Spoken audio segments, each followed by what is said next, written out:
Ryan was hanging out in a cafe with his best friend David. They ordered some food and drinks, and after the meal, Ryan said, "Let's play a game. If you crack my riddle, I'll pay. But if you fail, you'll pay." David agreed. Here's the task. He needs to remove a couple of toothpicks to make this equation correct. Can you help David out?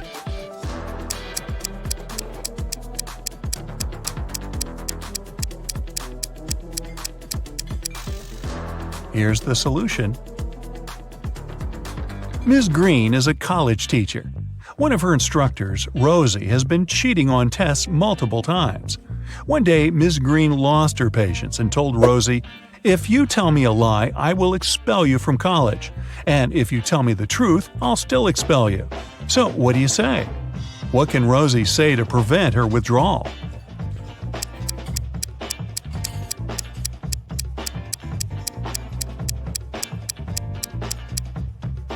She should say, "I am telling lies." This phrase will create a paradox because it can't be a lie and truth at the same time. Jane was performing in a singing contest in a famous concert hall. Her singing was very good and she made the judges cry. But suddenly, all the lights went down. Someone turned off the electricity in the entire building. The contest manager questioned 3 suspects. Jane's rival singer, Tilda, said, "I was visiting a coffee shop on the 7th floor when suddenly it became very dark. I had to use a flashlight on my phone to get out." Sarah, the cleaning lady, said, "I was washing the windows far away from the electrical panels." And Frank, the guard, said, "I'm so sorry, I didn't look at the security cameras because I had a personal emergency call." Who's lying?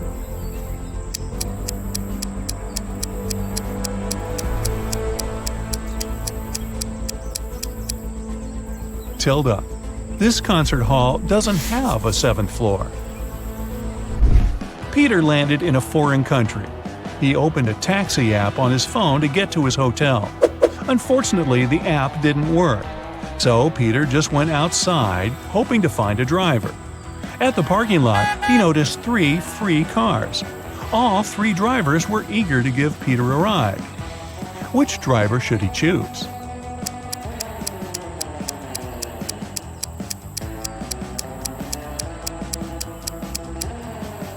Look at the first taxi. There's a puddle of oil under this car. Probably not the safest option. As for the third car, it only has 3 wheels. So, Peter should pick the second driver. Alex is an adventurous traveler. One day, he was walking alone in the jungle and got caught in a trap. Now he's hanging on a tree tied upside down. The rope is anchored in the ground. There's a candle burning below the rope. Very soon, the rope will burn away. Also, there's a hungry tiger under the tree waiting for Alex to fall. Now, what would you suggest to help Alex survive in this difficult situation?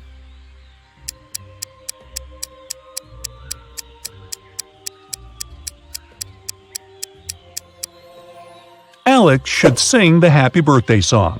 The tiger will blow the candle out to celebrate, and Alex will get a chance to escape.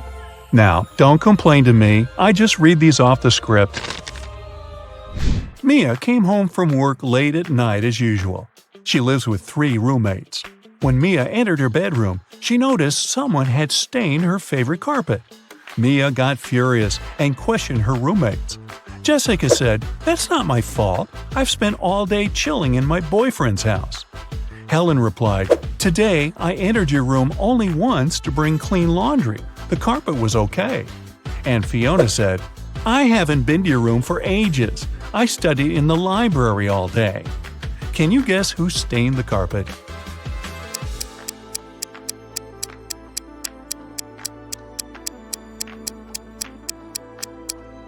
Fiona. Take a look at her hands. The color of her nail polish matches the stains on the carpet perfectly. Will has just moved to San Francisco. He needed an apartment to stay in for at least a year, so he searched online. He found 3 options and liked them all equally. Will went to check out all 3 offers one by one. After that, he found out that 2 of the 3 offers were scams. What about you? Can you see anything suspicious in these advertisements?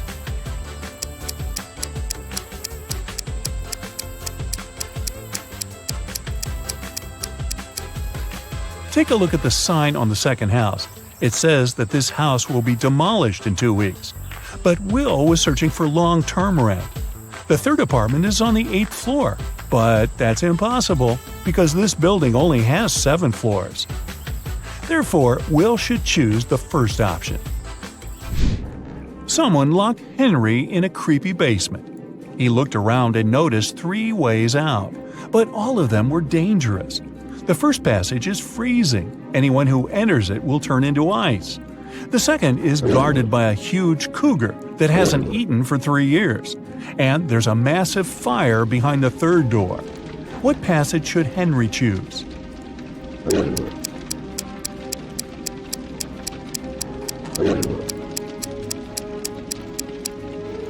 The second one. The animal hasn't eaten for 3 years, so it's not dangerous anymore. Before Detective Zelda left for the cafe, she decided to check the security camera footage recorded at night.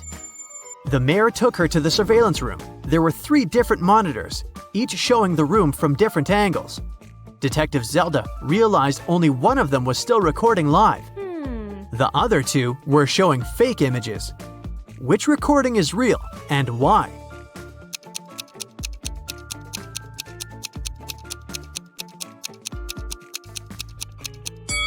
Do you remember what the room looked like when Detective Zelda was inspecting it? The clock certainly wasn't on this wall.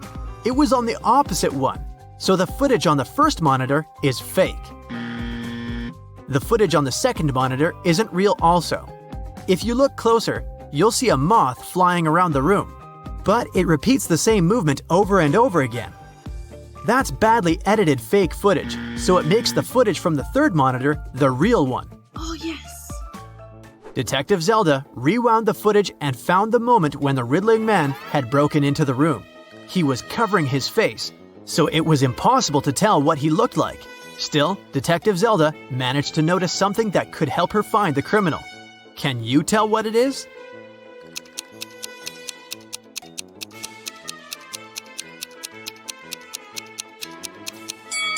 If you look at the lower left corner, you'll see someone walk into the room and leave it quickly while the riddling man is stealing the crowns. Could that mean that the riddling man has a partner? To find that out, Detective Zelda questioned all the security guards who had been working the night shift. The first guard, George, said that he'd been keeping watch in front of the door. The only time he left his place was when he took a short bathroom break. The second guard, Joe, said he'd been standing in front of the door to the mayor's office all night, and the only person who took a break was George. The third guard, Brian, said he'd been right there by the door as well. Detective Zelda knew only one of them was telling the truth, and the other 2 were lying. Who is the liar?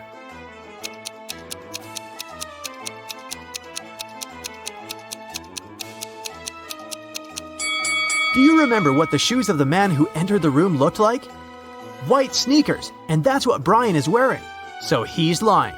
And since Joe didn't mention that Brian had left his place, he's a liar too. George is the only one who's telling the truth. Ciao. Brian and Joe immediately started begging Zelda. "We can't end up in jail. We promised we didn't steal anything.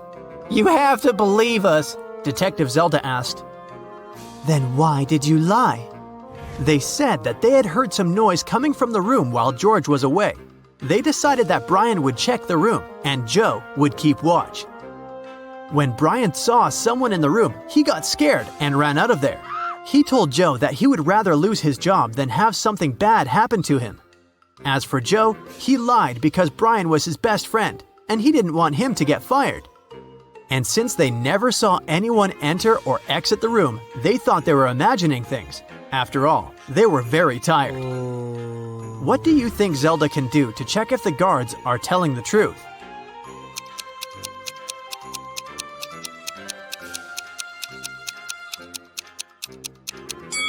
She can check the surveillance footage of the street outside the building to confirm that nobody entered or left. When Zelda couldn't see anyone even walk across the street, she came to the conclusion that Brian and Joe were telling the truth. Yeah. The detective decided to check the secret room once again to figure out how the riddling man had gotten inside. Sometime later, she managed to spot another hidden door. Can you see it too?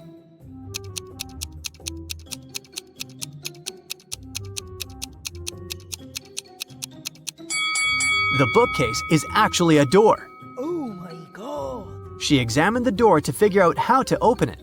She noticed 3 buttons, but only one could open the door. If Zelda pressed the wrong button, the door would get locked for good, and she would not be able to figure out where it led. Which button should she press?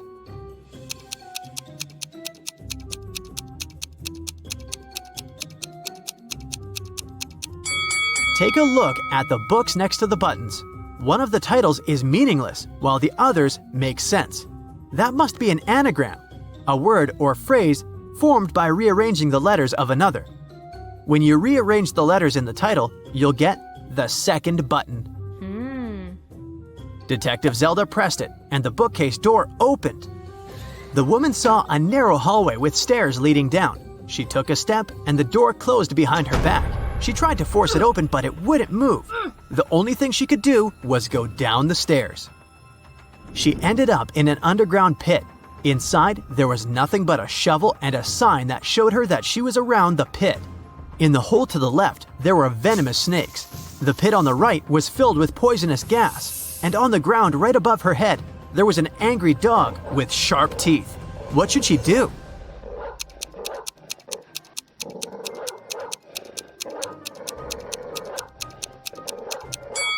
She should dig upwards. She needs to listen to the sounds the dog makes and wait for the animal to fall asleep. Then she should walk quietly past it. That must be how the riddling man entered and left the room. Detective Zelda didn't want to waste any more time, so she headed to Cafe West. A guy sitting at the table in the corner caught her eye. He looked suspicious.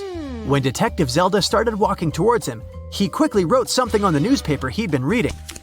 Then he ran away through the back door. Detective Zelda tried to catch him, but failed. She checked the paper and found another note. It said, "You're not the mayor, but I'll give him one last chance. It looks like you work for him, so bring me $20 million in cash. We can meet at the building that has the most stories in 2 hours." What building does the riddling man mean?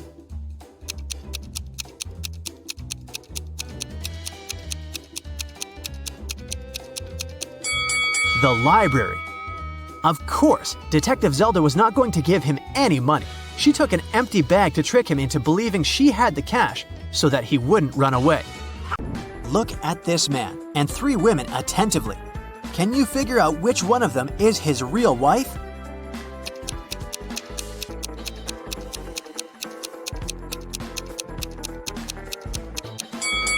It must be the girl on the left. Look, unlike the other 2 girls, she has nothing in her hands.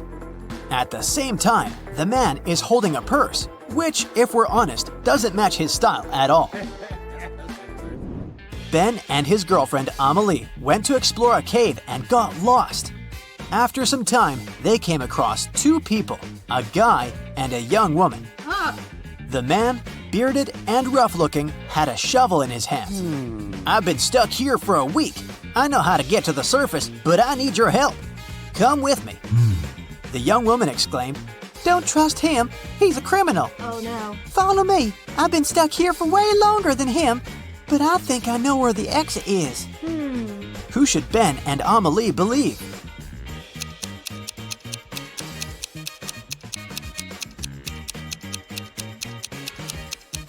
Ben and Amelie decided to follow the man.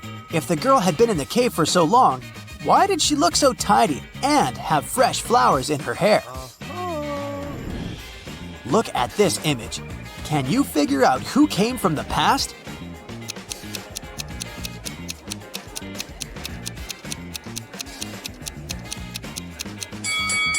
It's this guy. Take a closer look at his chest. He's wearing a shirt frill. Those were popular in the 19th century. How about this picture? Who's from the past?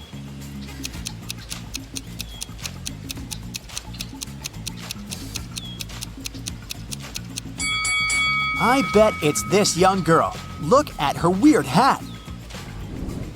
And now, will you be able to spot the time traveler?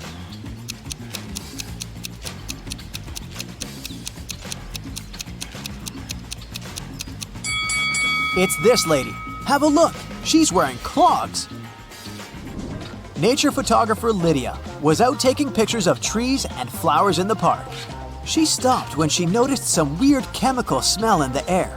She took photos of all 3 factories in the area.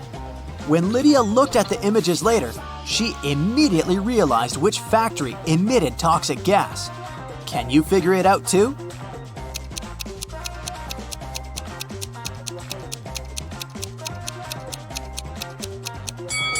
It's not the first factory. It seems abandoned. The second one is surrounded by trees and flowers. It means the smoke coming out of its funnels is safe.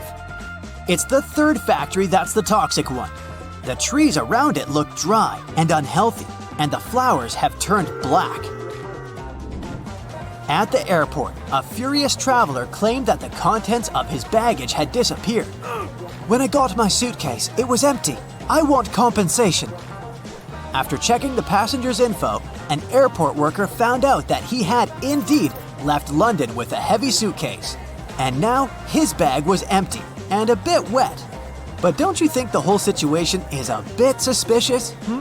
Can you figure out what probably happened here?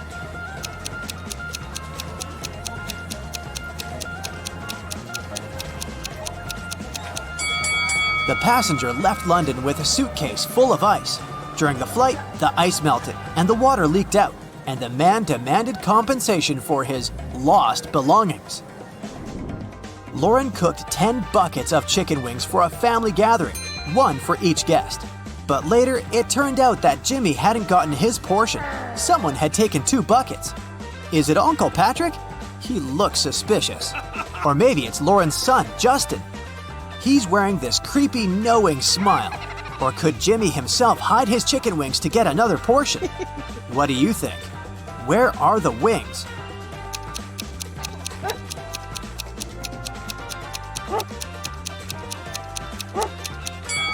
Look at the dog. It wouldn't leave Uncle Patrick's side. It can smell the meat the man has hidden. Damien was at work when he found out he'd won the lottery jackpot. He told his accountant he wanted to give half of this money to his best friend Logan. But random people started showing up in the office calling themselves Logan to deceive the accountant and get the money. Can you figure out who the real best friend is?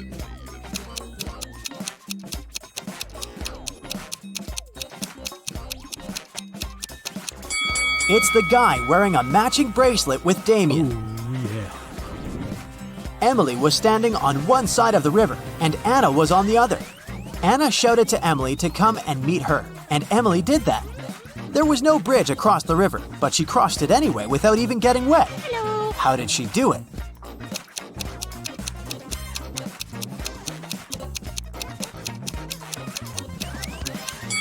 The river was frozen. 3 people were stopped at the security check in an international airport. They were suspected of smuggling different stuff out of the country. The first man was heading to a beach resort. In his suitcase, there was a lot of stuff you could use at the seaside. An umbrella, a pair of sunglasses, sunscreen, and a beach towel. The second man had a cage with 3 colorful birds and a pet carrier with a family of hamsters.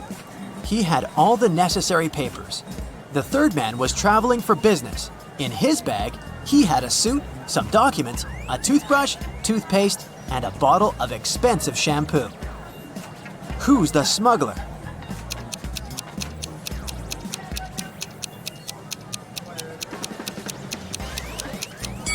It's the third guy. He's bald.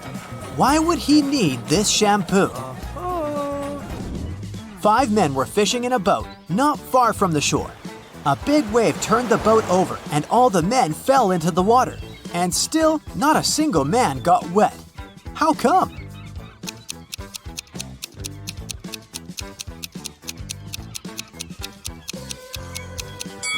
All the men were happily married. There was a heist in the Great Museum of Art. A very valuable and important painting was stolen. A detective investigated the crime scene and managed to find the person who had stolen the painting. However, when the detective asked the thief to give it back, the criminal gave him 3 copies of the same painting. He refused to tell the police which one was original. But the detective immediately figured it out. How do you think he did it?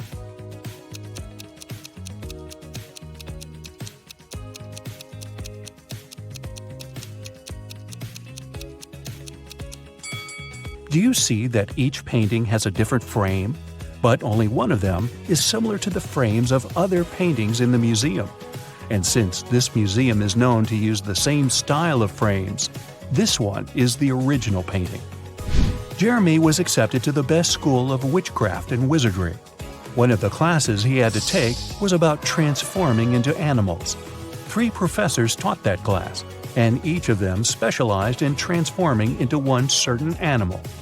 Can you tell which professor turns into what kind of animal?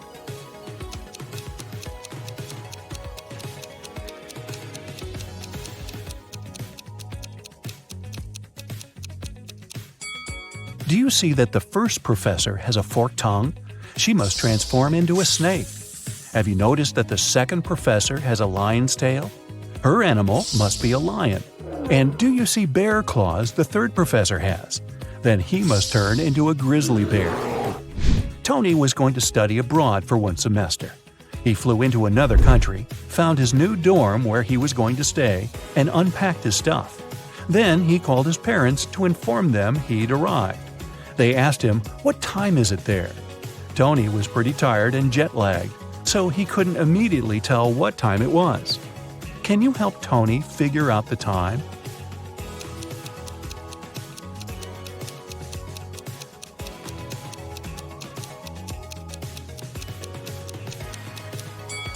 Look, the Eiffel Tower and Sydney Opera House views are just posters, but you can actually see Mount Fuji through the window. So, Tony is in Tokyo, and it's 8:45 there. Carly, Zoe woke up one day and found themselves in a weird place that looked like a jail. Which of them will be able to escape?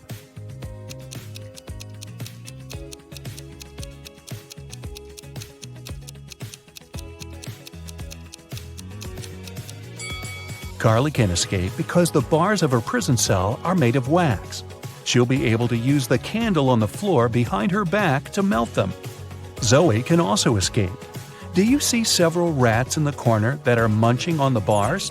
It's because the bars of the girl's cell are made of salted breadsticks, and she can eat them and escape. Isabella was a princess and the heir to the throne. One day, an evil witch lured her into an enchanted forest so that she could take over the kingdom.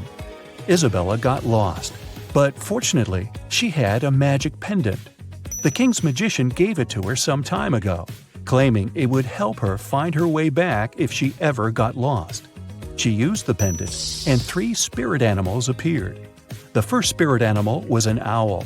The second one was a butterfly, and the third spirit animal was a hawk. Only one of them knew the way back to the castle. But if Isabella chose to follow the wrong animal, she would find herself even further away from her kingdom. Which spirit animal should she follow?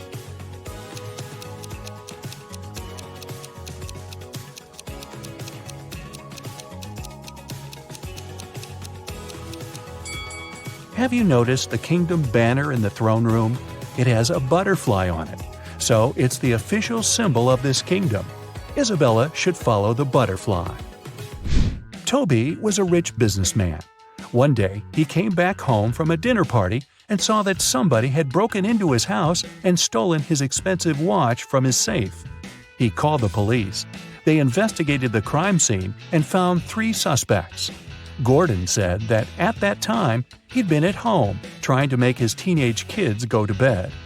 Danny said he'd spent the whole night at a party with his friends. And Matt claimed that he'd been at a movie theater watching a new superhero movie between 12 and 2 a.m. The police immediately realized who'd broken into Toby's house and stolen the watch. Have you figured it out?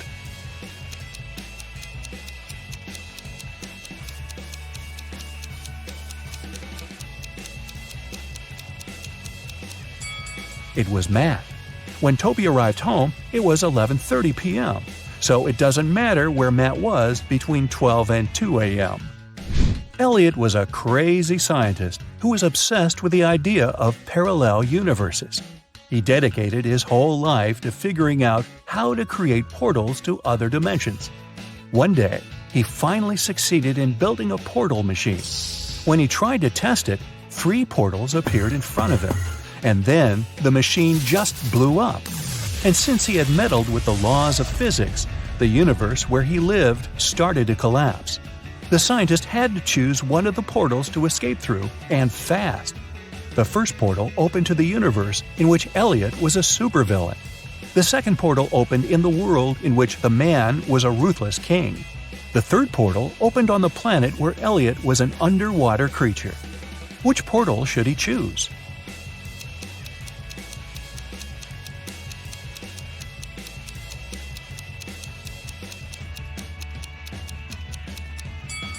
Do you see the portal machine the supervillain Elliot is holding? It's the same as the one that destroyed itself. Apparently, supervillain Elliot is a scientist as well. He might be able to help the real Elliot to bring his original universe back by making a better portal machine. Sally was at a crowded concert. Suddenly, she felt somebody reaching into her bag and pulling out her wallet that only had her credit cards inside. She couldn't see who the person was, but after checking the footage from the surveillance cameras, security guards were able to narrow it down to 3 suspects. Joshua said he had been sharing concert videos on his social media and didn't have anything to do with the theft. Jennifer said she was super rich and didn't need anyone else's wallet with credit cards. She only used cash when she went shopping. Penny said she had been singing along to the song the band had been playing, so she didn't even know what had happened. The security guards immediately figured out who the thief was. Who stole Sally's wallet?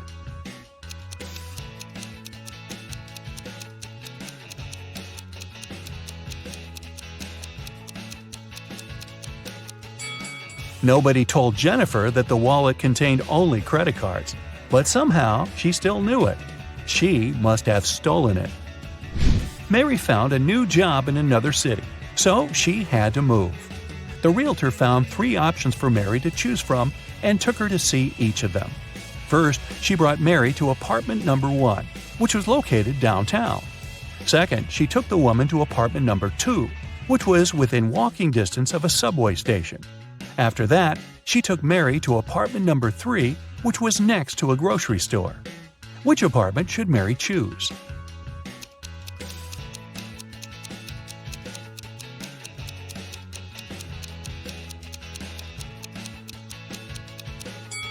Since apartment number 1 has a rat living in it, and apartment number 3 has a crack in one of the walls, Mary should choose apartment number 2. Miss Sanders took her students camping at the weekend. She wanted to tell them about forest plants. During the trip, one of the students wandered off and got lost in the forest. Hours passed, but he couldn't find his way back. The guy felt very hungry, but he didn't have any food with him. That was when he saw 3 different bushes with 3 different kinds of berries in front of him. Only one type of berries was safe to eat, and the other 2 were poisonous. Which berry should he eat as he's waiting to be rescued?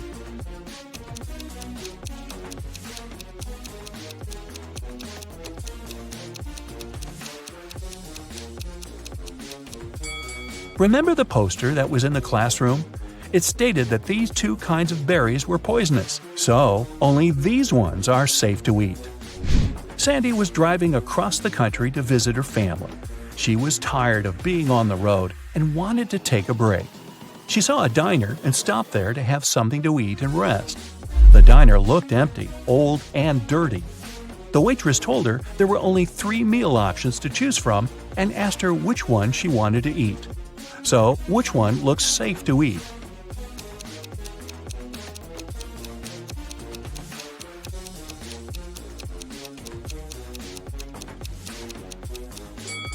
Do you see the fumes coming from the first meal? They're green. That can't be a good sign. And the third meal has a little bug on it. Yikes! So Sandy should eat the second meal and get the heck out of there. Audrey won the Best Actress Award at a film festival. But when she left the stage and went to give an interview to the reporters, her award was stolen. A police officer arrived and found 3 suspects. The first suspect was Grace, a cleaning lady. She said she had been taking selfies with her favorite celebrities backstage and didn't have anything to do with the award. The second suspect was Gabrielle, a reporter. She said she had stolen the award because she had been with other reporters waiting for her turn to ask Audrey some questions.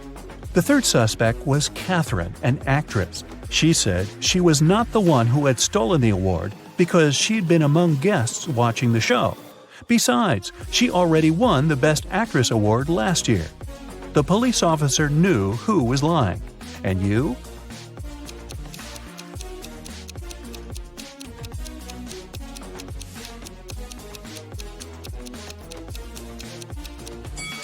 Take a closer look at the selfie Grace took. You can see Catherine behind, sneaking away with the award. Are you ready for a new detective journey? Then buckle your seatbelts and let's go. Mary was walking through the park when she spotted a hungry kitten. The woman decided to share her snack with the animal. Unfortunately, there was a stream between her and the kitty. She squatted down to attract the cat's attention and showed it the food. The animal was next to her in no time. There was no bridge over the stream, and still, the cat wasn't wet. How is it possible?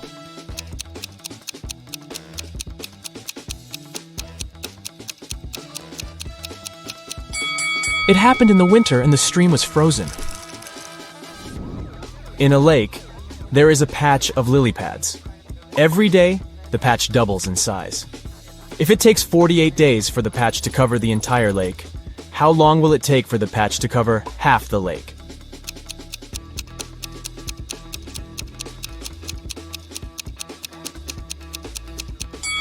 The patch doubles in size every day. So on the 47th day, the patch will be half the size it is on the 48th day. You are in a place called Bobby's World, and there is only one law there. There is a mirror, but no reflection. There is pizza with cheese, but not with ham. There is pepper, but no salt. There is a door, yet no entrance or exit. What is the law in this strange world?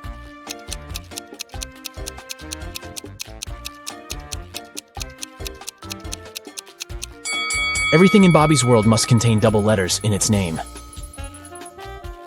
Kenneth was hungry. Oh my god! He found a nice diner that served burgers and bought one. After a waiter brought him his order, Kenneth went to the bathroom to wash his hands. But when he came back, his burger was gone. The guy looked around the diner and understood who had taken his lunch. Can you figure it out?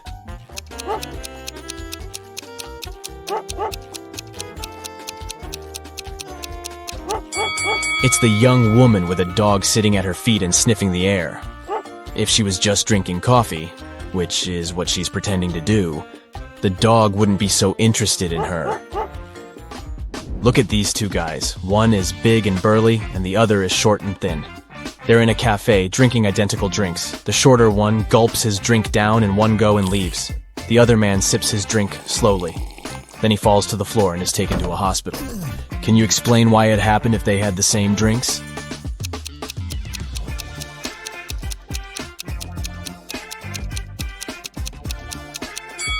The drinks contained poisoned ice cubes. The man who enjoyed his drink gave these ice cubes time to melt and release the poison, while the other man didn't. An Arab sheikh told his two sons that they had to race their camels to a distant city to see who would inherit his fortune. The one whose camel arrived last would win. After wandering aimlessly for days, the brothers asked a wise man for advice. After listening to his opinion, they jumped on the camels and raced as fast as they could to their destination. What did the man tell them?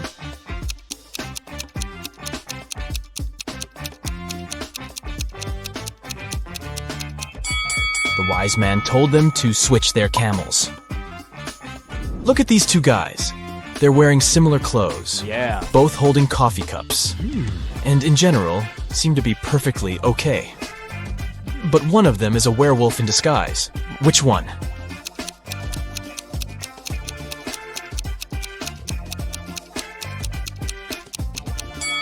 Look at the guy on the right. There are strange marks on the rim of his cup. Were they left by his fangs? Also, His pupils are a bit elongated. And there is a paw print design on the plastic bag he's holding. Is it a special store for werewolves? A rich entrepreneur disappeared from his office. The only thing he left behind was a note with the numbers 6, 4, 9, 10, and 11 and a calendar. The police have 5 suspects. All of them the businessman's acquaintances. James, Kevin, Carol, Jason, and Laura. Who knows something about the man's disappearance?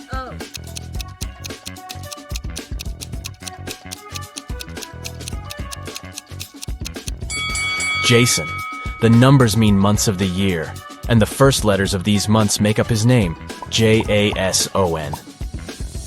A furious traveler at the airport claimed the contents of his baggage had disappeared.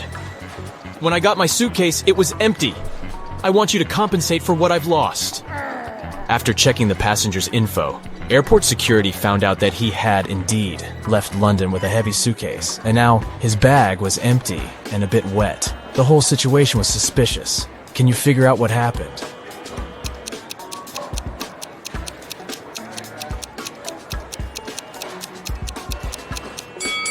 The passenger left London with a suitcase full of ice. During the flight, the ice melted, and the man demanded compensation for the lost belongings. Matthew bought a new smartphone and a phone case. He paid $510. The gadget cost $500 more than the case. How much did Matthew pay for the phone?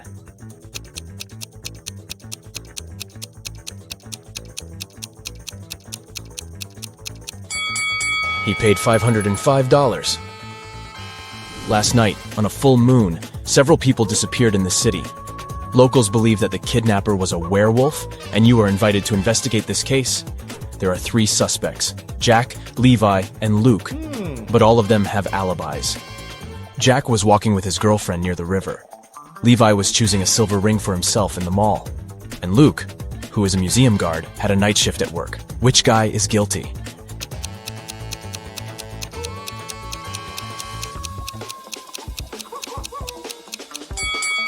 Jack was walking under a full moon and didn't turn into a werewolf.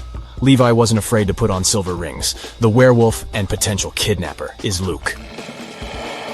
Detective Black's assistant, Josh, was late for work. When he arrived, he told his boss the following story. I was driving along the highway when I saw an unconscious man lying on the left side of the road. I picked him up and took him to the nearest hospital.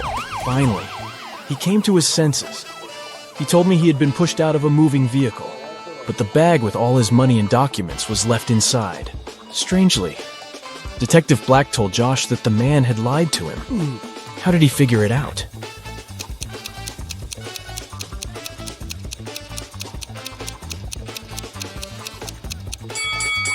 If the man had indeed been pushed out of the car, he would have been lying on the right side of the road, not the left one.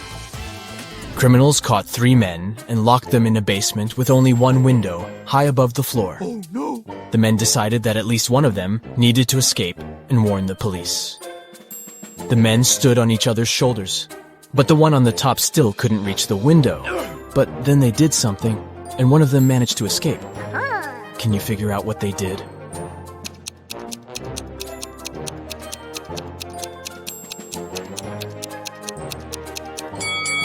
The tallest of them climbed on the top, and since, proportionally, this man also had longer arms, he managed to reach the window. You find yourself in a room with no windows. There are 3 doors leading out of the room. Suddenly, a big screen on the wall lights up. You read, "Behind each of these doors there is some danger. The first door leads to a scorching hot desert, several steps, and the sun will burn you. Behind the second door, there is a hungry alligator that hasn't eaten for a year. And the third door hides a pool with icy water. To get to freedom, you'll have to swim across it. Which door should you choose to survive?"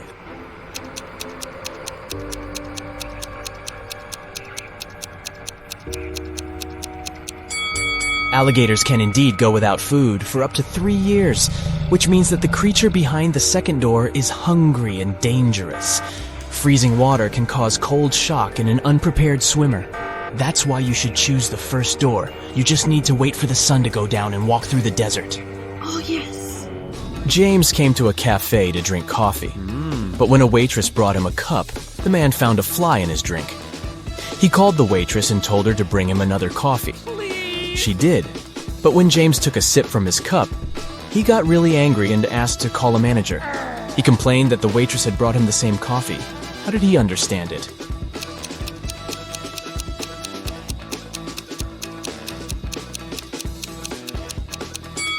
The new coffee was already sweet because James had already put sugar in his first cup before finding the fly. Karen is at a corporate party. Her boss, Mia, brings a bunch of identical envelopes and says, "I personally put the grand prize in one of these envelopes. It's a certificate for a trip to Bali. But no worries, the remaining envelope contains consolidation prizes prepared by our sponsors. Can you help Karen win the trip to Bali?"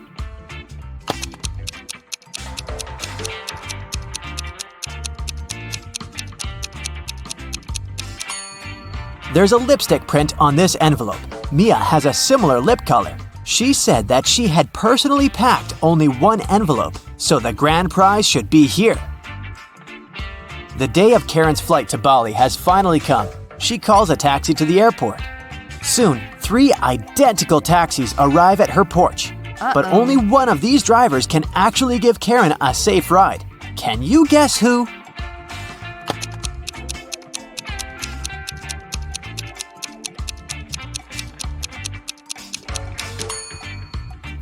The second car has a flat tire, and the driver of the third taxi is a werewolf.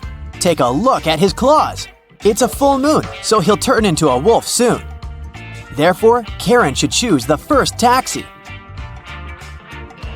Karen's luggage is too heavy, so she goes to the cash register to pay for the excess. Oh no, her card holder is gone.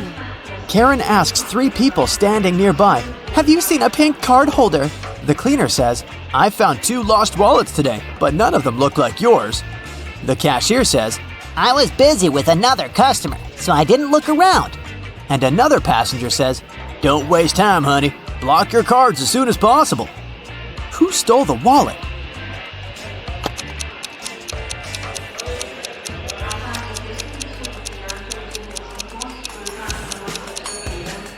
Nobody. Karen put it in the fold of her hat and forgot it there. See? On the plane, the steward asks Karen to switch seats with another passenger. Karen can choose one of these 3 seats. Can you help her figure out the best option?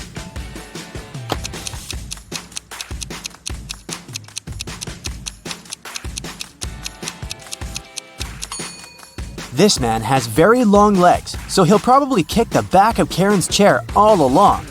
The second option is next to this elegant lady, but she's stealing money from another passenger. Probably not the best company for a long-hour flight. Although the third guy looks like a vampire, it's just a costume. He's sitting by the window, but the sun rays don't bother him, so he's the best option.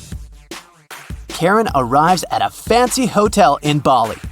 The manager shows her the 3 best bungalows to choose from, but only one of them is safe enough. Can you help Karen to make the best choice?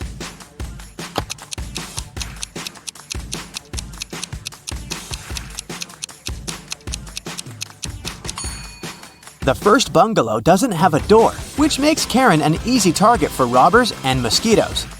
And there's a scorpion under the bed in the third bungalow, so she should choose the second one. On the beach, Karen meets 3 ladies who claim to be millionaires and show her pictures to prove it. But one of them is fake rich. Can you guess who?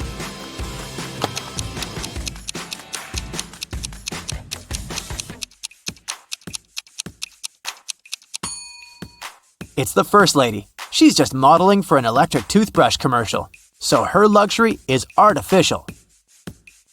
Karen is walking down the shore and sees a party. It's a beach wedding, so the bride and groom don't wear traditional costumes. Can you find the newlyweds among these people?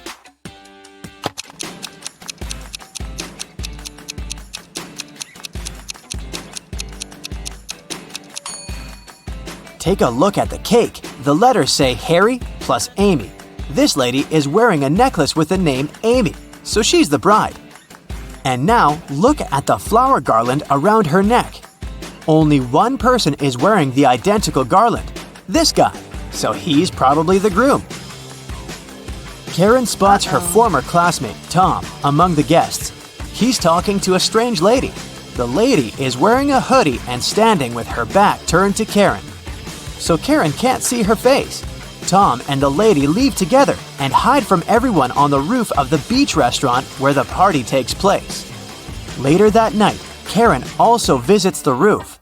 There's no one else here, but after checking the roof, Karen knows for sure which of these three ladies is Tom's secret girlfriend.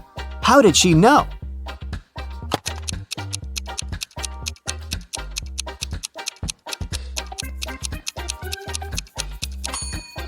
The third lady's dress is decorated with gold sequins. She lost one sequin on the roof. Tom sees Karen and invites her for a walk along the shore. She spots four weird things right away. Can you see them too?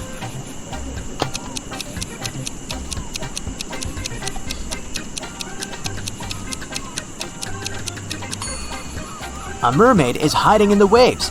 This sandcastle has electric lighting.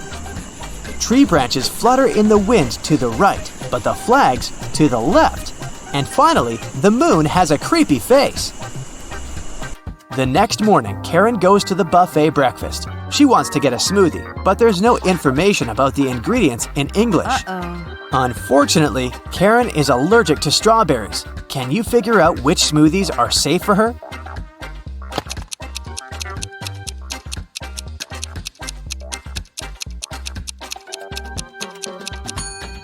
It's all about the color. Only the green and yellow smoothies don't contain any strawberries for sure. Other options are risky. Karen enters a spa center. The manager asks her to wait for 15 minutes. Karen takes a seat and falls asleep. She wakes up after a while and finds out that someone had given her a heart-shaped tattoo. She questions three suspects. Bobby, the client, says, "Lady, I've just arrived on my motorbike. If I see any crazy tattoo artists around here, I'll tell you." Leah says, "I've been cleaning the bathroom within the last 30 minutes. And Tony, the massage therapist, says, "Sorry, I was busy with my client, so I didn't look at you at all." Who's lying?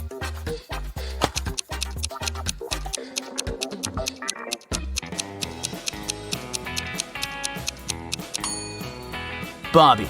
This motorbike has flat tires, and besides, it was already there when Karen entered the spa. Luckily, the tattoo was temporary, and the massage therapist helped Karen to remove it, but he charged her $5 for his help. Karen arrived at the spa during happy hours when they offer a 45% discount on all services, so Karen paid only $12 for a 1-hour massage. Also, she had a pedicure for $7. When Karen left, she found a $50 bill on the ground. How much money did Karen spend in total? Can you count?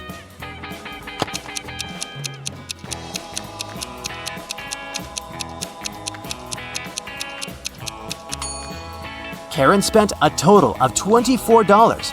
As for this $50 bill, it's fake, so it doesn't make any difference. Karen brings her clothes to the local laundry owned by three sisters. She returns to pick up her stuff in 5 hours.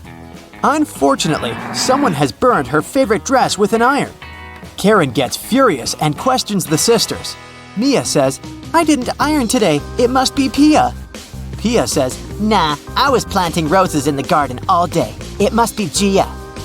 and Gia says, "I don't know who's guilty because I've been away all day." Who burned Karen's dress?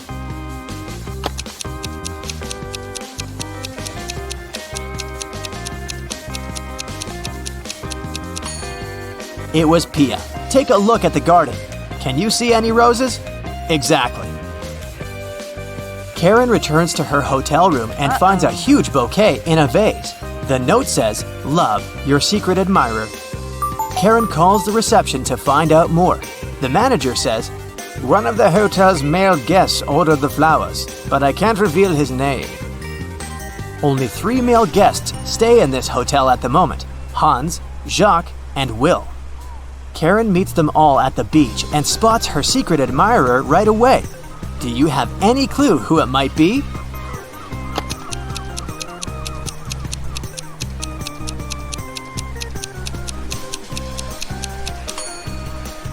Karen received pink lilies. Take a look at Hans's shirt.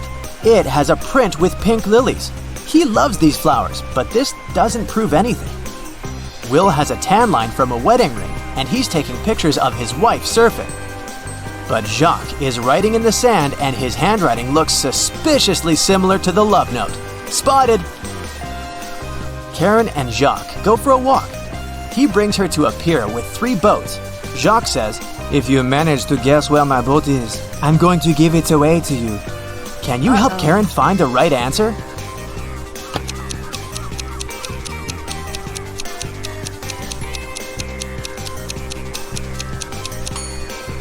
Someone's sleeping on the second boat, but this doesn't mean that the person is the owner. The third boat is called Jacques, but this name is quite popular. Let's take a closer look at the first boat. Can you see the red trousers on a hanger? They match perfectly with Jacques' jacket. Therefore, this is his boat.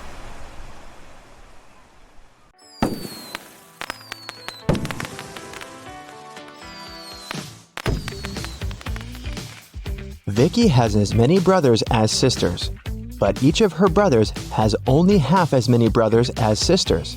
How many brothers and sisters are there in Vicky's family?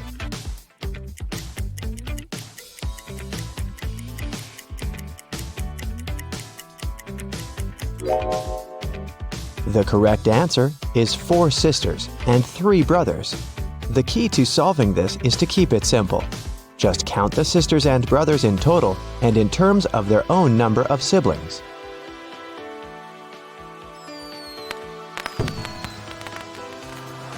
Vicky is a music teacher. One day, she came over to her student's house to give him a lesson. The door was unlocked, so Vicky got in. Her student, Mr. Green, was lying on the couch with the flu. He was very weak, and Vicky decided to call the 3 best doctors in this town. Since Mr. Green was really rich and influential, many people wanted to get rid of him. That's why his bodyguards had to search the doctors before they began any treatment. It turned out that one of the doctors was a criminal. Can you tell which one?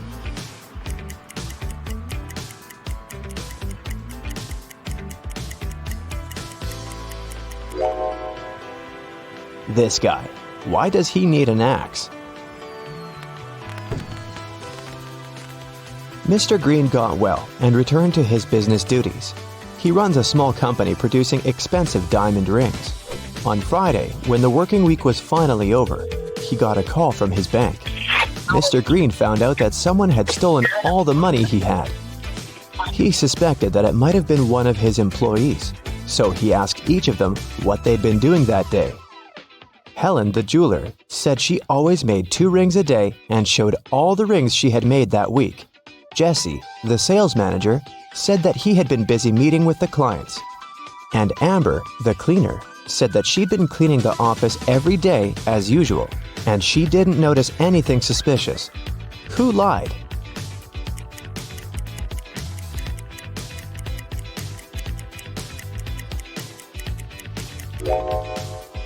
Helen. There are 5 working days in a regular week. She said she made 2 rings a day, but she only showed 8 rings. It means she missed 1 day of work. Vicky was walking down a shopping mall. Suddenly, she heard screams. Looking outside the window and saw 2 women in big trouble. Can you tell who has more chances to survive?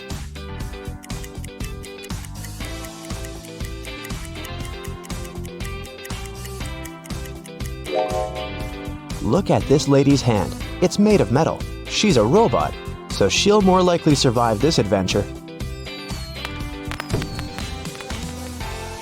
One morning, Vicky was walking in the park and noticed this missing cat poster. Can you help her find the cat in this area?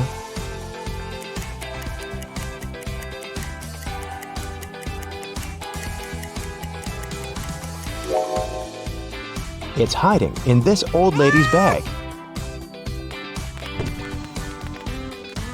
Vicky explained to the old lady that the cat had been missing, but the old lady refused to give the cat away so easily. First of all, Vicky had to solve her riddle. I can whistle, I can howl, I can scream, and I can whisper, but I don't speak. What am I? Can you help Vicky?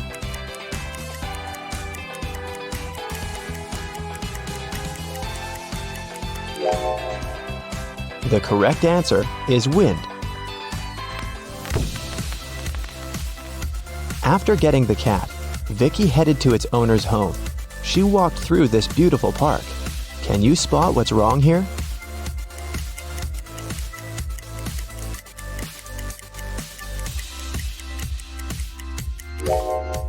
This bench doesn't have legs. It's literally flying in the air. Vicky brought the cat to its owner, Diana. She was very glad to get her pet back and invited Vicky for dinner. Vicky was very hungry and agreed. Diana served these 4 dishes with various foods, but only one of them is safe to eat. Can you tell which one?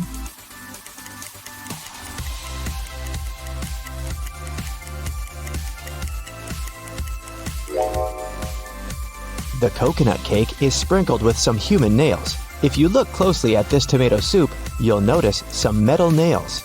Something's moving inside this burger, so this pasta is the only edible dish here. After dinner, Diana made a confession. She was a real witch, but Vicky didn't believe in magic at all. That's why Diana offered her this deal. If you solve my riddle, I'm gonna use some magic to fulfill your biggest wish. I'm beautiful, up in the sky, I'm magical, yet I cannot fly. To some people, I bring luck. To some people, wealth. What am I? Can you help Vicky out?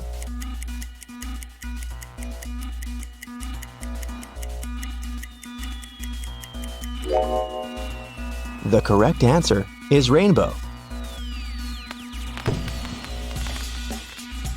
Vicky has always wanted to become a famous singer. She received an invitation to a singing contest.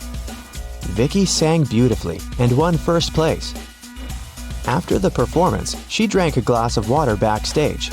After that, Vicky felt very sick. The contest manager called the ambulance.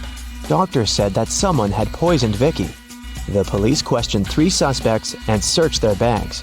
Lily said, "I was crying in the dressing room. This contest meant so much to me." Jessica said, "Who do you think I am? Singers should stand for each other." And Rose said, "I was outside the music hall with Lily. She was crying because she had lost this competition." Who poisoned Vicky?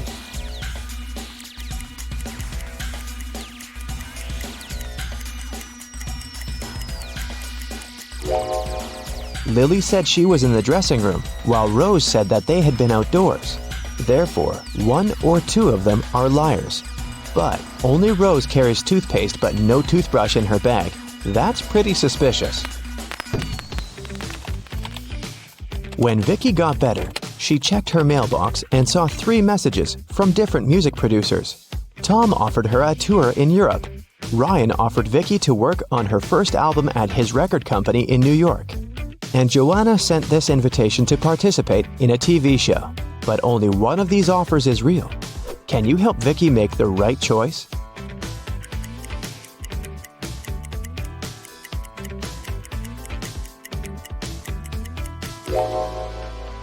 Joanna's message is spam.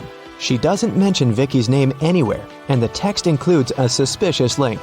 Ryan sent Vicky a picture of his record company. But there are palm trees and a tropical forest outside the window. It's clearly not in New York. So, Vicky should pick Tom. Vicky was walking home from a rehearsal and stepped on a magical portal. She fainted and woke up in an enchanted forest. Suddenly, a wicked witch popped out of nowhere and gave Vicky a choice. If you solve my riddle, I'll let you go. And if not, you'll get lost in this forest forever.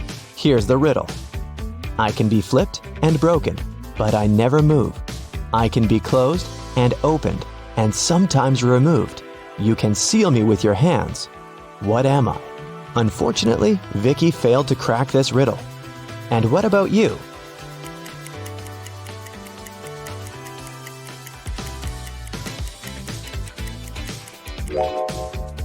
The correct answer is a deal.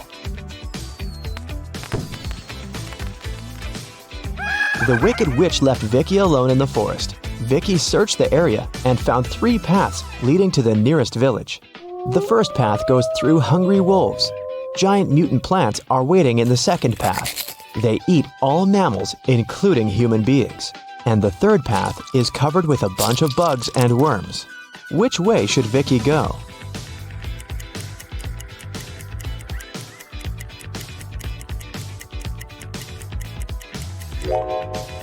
Although insects are gross, they are the least harmful to humans, so Vicky should choose this path.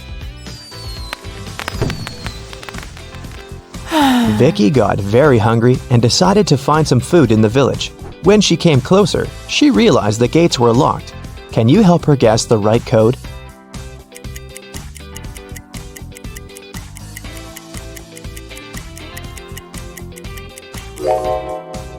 Take a look at the screen. It requires a 4-digit code. Someone decorated the gates with this symbol. It's a hint. If we divide this symbol into 4 parts, we will see that it's made up of 4 2s. So, Vicky should enter 2222 and come in. When Vicky entered the village, an angry pixie stopped her and said, Not so fast, lady. You gotta solve one riddle first. What should you do when you see a green man? Vicky cracked this puzzle right away. What about you?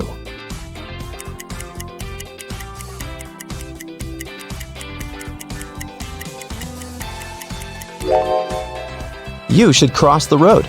Vicky solved it so easily because she was standing next to a traffic light. It turned out it wasn't an ordinary village. Various magical creatures lived here together.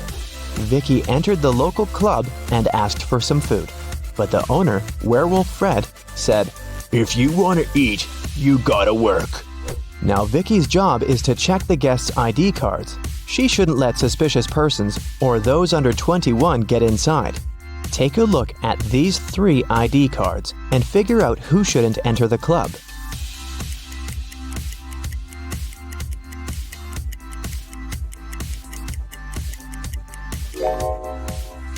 The first one, Vampire, is already 21, and nothing looks suspicious in his ID, so Vicky should let him in. And this werewolf lady seems alright too. This elf's ID card says he was born on September 31st, but such a date doesn't exist. Therefore, Vicky shouldn't let the elf in.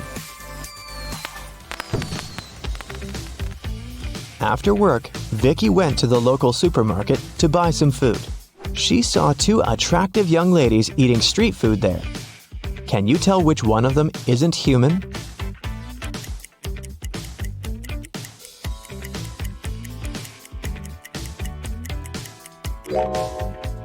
Take a closer look at this ice cream.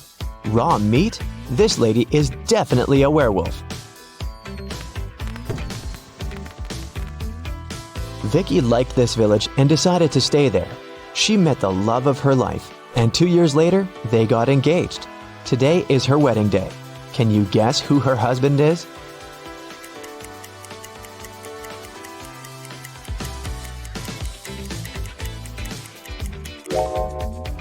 It's the third guy. He's wearing a tie, which means he attended the wedding, and he's wearing a ring too. Miss Taylor is the owner of a boutique that produces and sells expensive ceramics. On a Friday, when the working week was almost finished, she went to put the day's earnings in the safe and was shocked to find out that the money was gone. Someone had stolen it. Miss Taylor suspected it was one of her workers. She asked each of them what they'd been doing that day. Sloan, the sales manager, said she'd been looking for new clients. Jake, the potter, said he always made 1 cup a day, and he showed all the cups he had finished that week. Lily, the designer, said she'd been working, but she also admitted she hadn't really been productive that day because of some family issues. Who lied?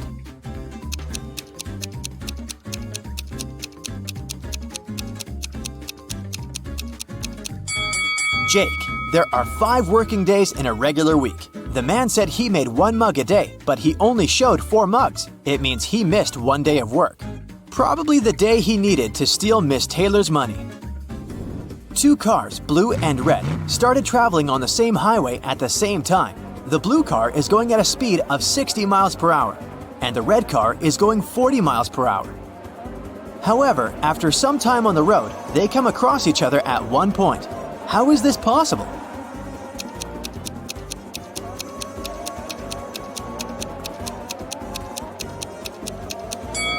Well, they're traveling in opposite directions, so eventually they would pass each other anyway. Carl was a rich man who had two grown-up sons, Ethan and Christian. They lived in a big mansion. One day, Carl noticed that his expensive ancient vase was missing. The only people who were at home the night before were his sons.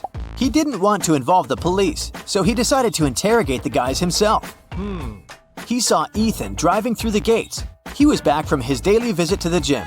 The young man said that the night before, he'd been practicing guitar and hadn't noticed anything strange.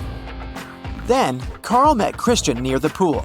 The guy told his father, "Now I understand. Yesterday, I saw Ethan putting a box in the back seat of his car. It must have been the vase." But Carl immediately realized it was Christian who had taken the vase. How did he know?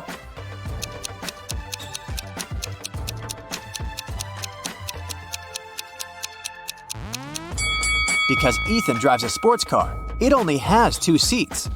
He couldn't have put the box in the back seat. It means Christian is lying. Ooh. A math teacher told his students about Roman numerals. After that, he asked them to draw just one line and turn 9 into 6. His only condition was that the students couldn't take their pens off the paper until the line was finished. Mark was the first one to complete the task. How did he do it?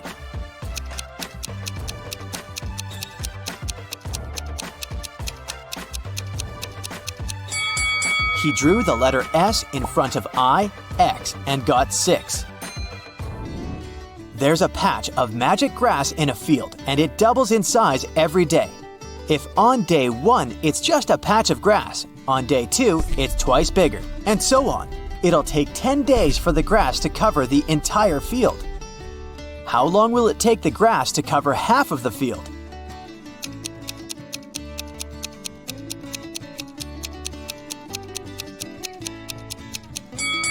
The patch of grass doubles in size every day, so on the 9th day, half of the field will be covered with it. In a kingdom far, far away, an old king lived. The king was worried he had no heirs to his throne. One day, he came up with an idea. He decided to give each child in his kingdom a seed. He promised to make the child who grew the most beautiful plant his heir. 3 months later, thousands of children came to the palace. All of them had amazingly tall green plants in their hands, but one girl had a pot that was empty. However, she was the one the king chose to be the future queen. What made him do so?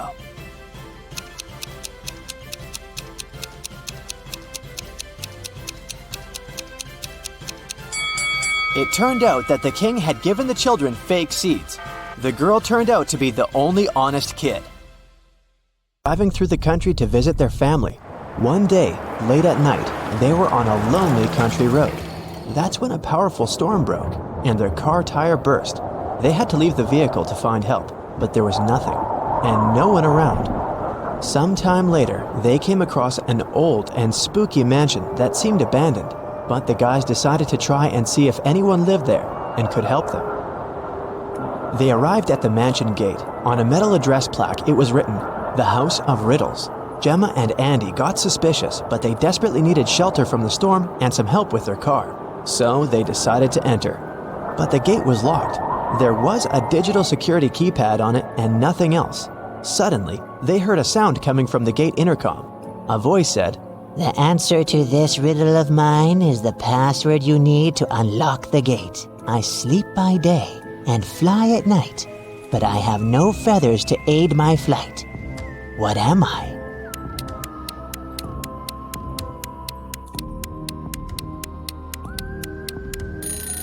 That's a bat.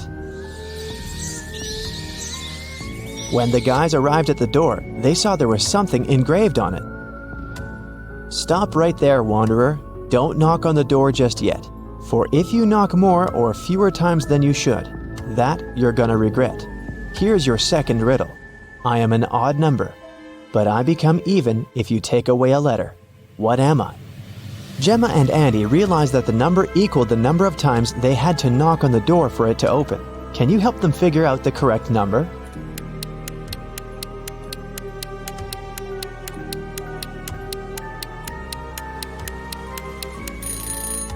The answer is 7, so they had to knock on the door 7 times. A scary old butler opened the door and let the guys in. The door suddenly closed behind their backs and then just vanished into thin air. There were no doors in the room they had entered. The butler said, "Welcome, mortals, to your doom. To make it out of this house, you have to solve every riddle in every room. If you can't, you'll stay in this place forever. Here's your riddle for this room. Which bride is marrying this groom?" If they managed to figure out the answer, a door would appear. If they could not, well, too bad.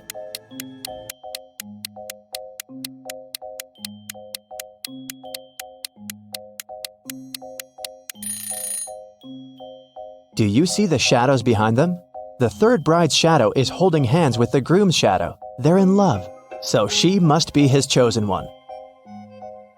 After they answered the riddle correctly, a door appeared in front of them. They got into the next room, which was a library. 3 books fell from a bookcase in front of their feet.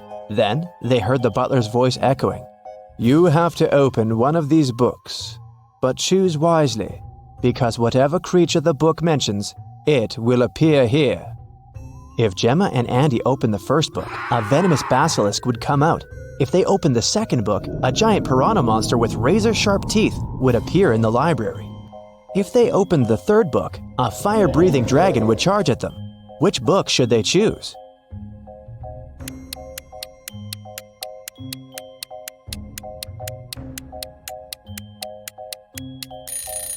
Since the giant piranha is a water creature, it can't survive on land, so the guys should choose the second book. The library door opened, and they walked into the next room. It turned out to be a dining room. A large mirror covered one of its walls. Yet, the reflection of the room in the mirror had some differences from the real room. Can you spot them?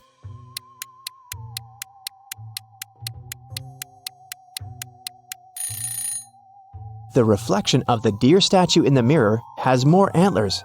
In the reflection, you can see someone hiding behind the curtains. But there's no one besides Gemma and Andy in the room. And lastly, in the mirror, one of the plates on the table is different from the others. But in the real dining room, all the plates are the same. Gemma and Andy felt very hungry. Thankfully, the next door that opened led them to the kitchen.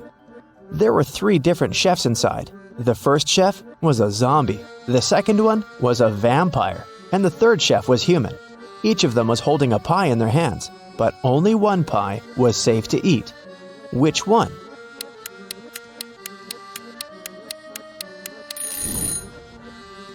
Do you see the bugs coming out of the zombie chef's pie? Yikes! The pie that the human chef is holding is glowing in a weird way. Looks dangerous to me. So, they should choose the vampire chef's pie. Because that's not blood, that's cherry sauce on top. If it was blood, the vampire would have already eaten that. After they answered the riddle, 2 doors appeared in front of them. One of them had Gemma's name on it, and the other had Andy's. The butler sneaked behind the guys and pushed Gemma through the Gemma door, and Andy through the Andy door. Gemma fell down a pit and found herself in a mysterious garden. She accidentally woke a garden gnome who had been sleeping. He got very angry with her, and still, he agreed to let Gemma go if she answered his question correctly. He showed Gemma 3 tiny mushroom houses and asked which one was his home. Can you figure it out?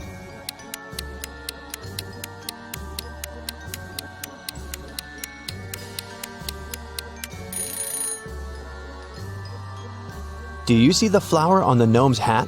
The door handle of the second mushroom house handle is the same flower, so that must be his home. Andy, on the other hand, fell into a magical dungeon. The dungeon guard was an ogre, and he looked very pleased to finally have a prisoner. Yet he agreed to let Andy go if the guy chose the correct magical portal to escape. 2 magical portals appeared in front of him. Each of them led to a room. Andy had to stay inside the room of his choice for 5 minutes. The first room was full of poisonous gas that would knock him out in 4 minutes, and the second room was filled with water. If Andy opted for this room, he would have to be chained to the floor with the water rising really fast. In which room can the guy survive? Andy should choose the first room. He should take a breath and try not to breathe for a minute. After that, he'll have to wait for 4 minutes for the door to open, and then he can escape. Both Gemma and Andy were magically transported to the hallway after having answered their riddles correctly. They were happy to be together again. At the end of the hallway, there was a door, and in front of the door, a witch stood. She placed 3 long magic wands on the table in front of her and said, You do not need to do anything to one of these wands. One you must break in half, and one needs to be even shorter than that half. The witch added that they could only answer once, and if their answer was wrong, she wouldn't open the door. So, can you tell which wand should be the longest, which one they need to break into half, and which one needs to be the shortest?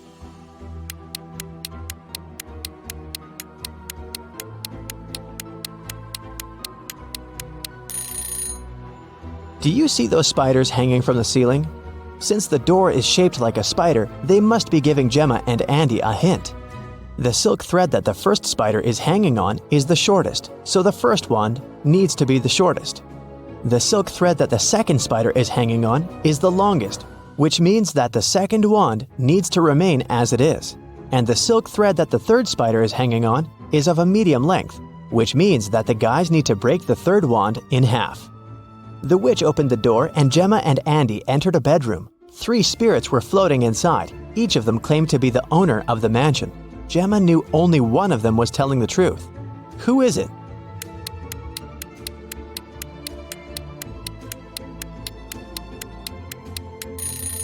The spirit of the elderly lady is telling the truth. Why? Let's rewind a bit. Did you notice the portraits hanging on the walls in the hallway? There's a portrait of this very lady. That can only mean she used to be one of the owners of the mansion. The next stop was a living room. When they walked in, Andy saw something weird. What was it?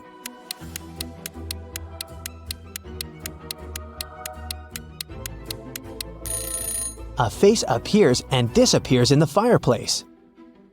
The guys entered a study next. What's so weird here?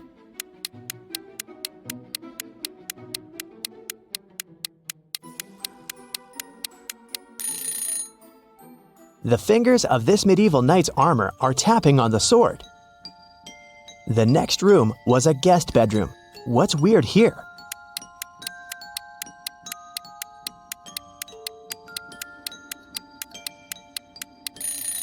The crystal ball is showing someone trapped in the basement. Gemma and Andy decided to take a look at the basement in case someone really needed help. Yet they had to crack another riddle to enter. There was a password panel, and they needed to type in 7 digits to unlock the door. They had no idea what the passcode could be. Luckily, there was a note on the wall, and this word was written on it. What does it even mean?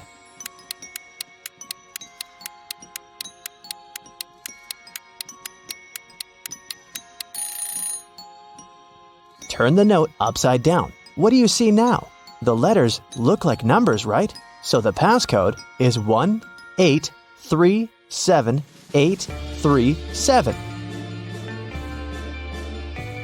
There were 3 people in the basement who claimed to be trapped there, but only one of them was telling the truth. Who is that?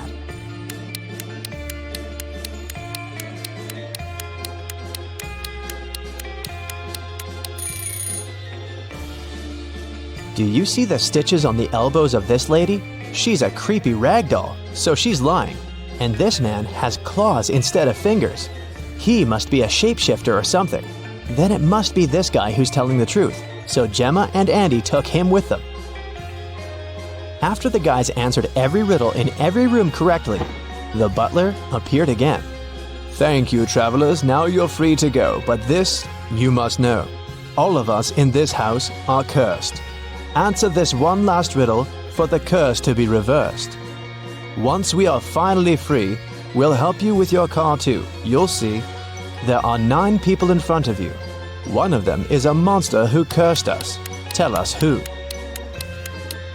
This guy has 2 horns that are hiding in his hair. He is not a human. He's a monster. Well, well, you're a private detective. You work in a city inhabited by people and magical creatures. You're going to have a rough night. The full moon is coming. It's the time when people and monsters go crazy. Like any detective, you write down your guesses in a diary so that you can summarize the results later. It's afternoon now. You're sitting in your office. Lightning strikes in the sky and someone knocks on the door at the same time. A pale woman enters the room and asks for help. You notice a bracelet on her arm. Her zombie brother is accused of stealing some jewelry, but she's sure he is not guilty. She asks you to prove it. You arrive at the store. On a broken display case where the jewelry used to be, you notice fingerprints. There are 3 suspects: a werewolf, an elf, and a zombie. Which of them is the thief?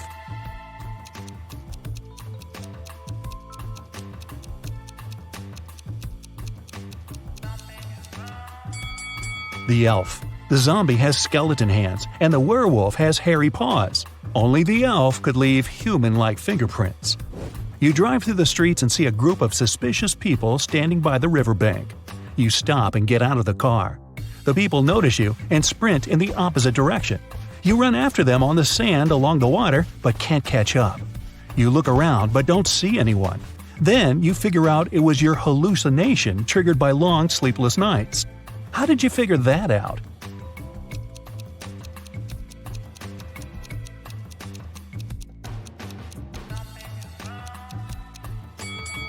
You ran after these people on the sand, but you can only see the footprints of your boots. You're walking back to the car and hear some screams coming from the water. A woman is calling for help. You run into the river and swim toward the drowning woman. But when you approach her, you see 3 people. They're all screaming, but only one of them is a real human and needs help. The rest are mermaids who want to lure you to their kingdom. How can you find out who the real woman is?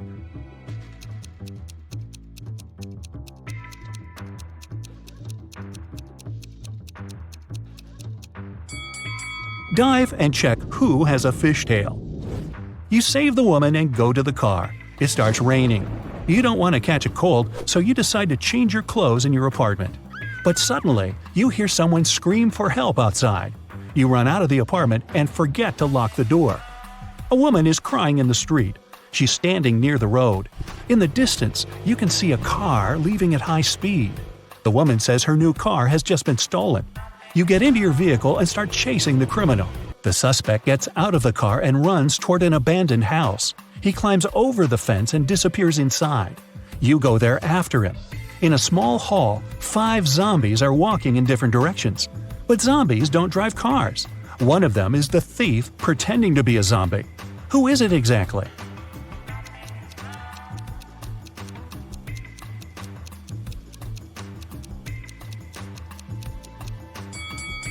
Zombies don't sweat, but one of the creatures you see is covered with sweat.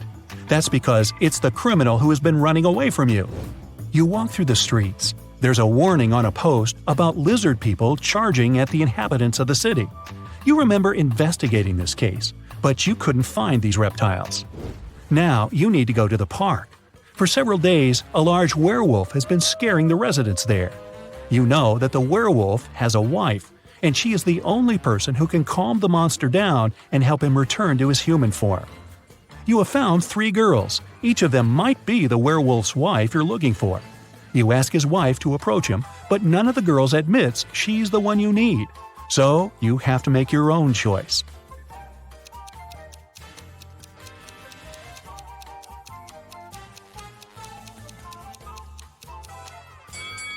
Do you see some wool on this girl's clothes? It's the wolf's fur, which means she's the wife. She walks up to the monster, hugs it, and the werewolf turns into a human. You're hungry. You drop by a pizzeria. The owner of the restaurant says that someone has taken all his weekly earnings from the safe. The thief wore gloves and left no fingerprints. The video cameras were turned off. You know this pizzeria has had several similar incidents over the past year. Every time, the insurance company paid the owner the entire amount that had been stolen. You're sure the owner took his own money to use the insurance again. Take a look at the office and prove that the owner is guilty.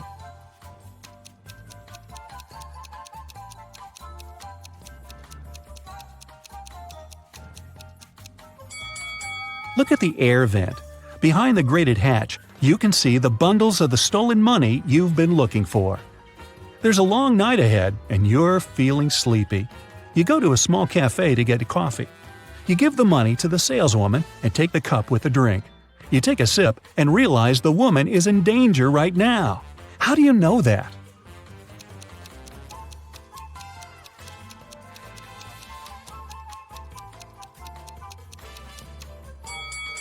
"Help me" is written on the cup she's just given you. You decide not to leave the cafe and sit down at the table. You can see a man in a black raincoat and hood sitting at the other end of the room. The girl behind the cash register is looking at him wearily. You look at this visitor for a few seconds and realize he's a vampire. What makes you think that?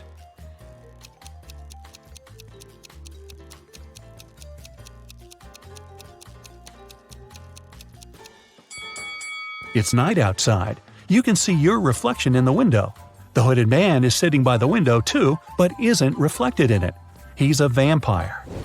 The coffee has cheered you up a little. You're walking along the street, lost in thought. That's why you don't notice an open maintenance hole in front of you. You fall and find yourself in a dark sewer. Phew! Fortunately, you're not hurt. Shh! You can hear some noise at a distance. You turn on your flashlight and slowly walk forward. Soon, you come across a cage with several people inside. They say a mad scientist caught them and put them in this cage to conduct experiments. You need to free the prisoners. But where can you find the key? Carefully inspect the laboratory.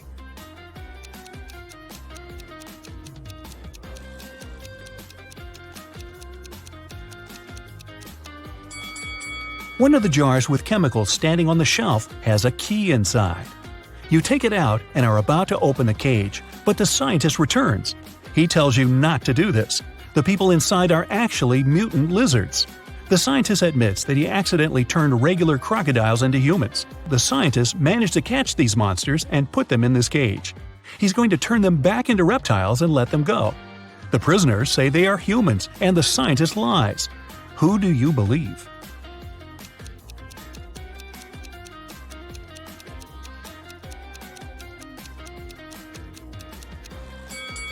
You decide not to open the cage. Inside, next to the people, you can see pieces of faded skin and scales. Snakes and other reptiles shed during molting. You believe the scientist, and he promises that he will soon fix everything. You're back in the street. It's as dirty and uncomfortable here as in the sewer. Nearby, a bolt of lightning strikes something. You hear someone screaming and run there. A multi-story building is on fire. An old lady is crying. She's left her cat in the apartment. Firefighters may not be able to save it, so you decide to do it yourself. You go up to the top floor using an old fire escape. It collapses behind you. Fortunately, you manage to jump into the window. You're in the old lady's apartment. Several floors lead to different rooms. You don't have time to check each of them. The fire is getting closer. Where is the cat?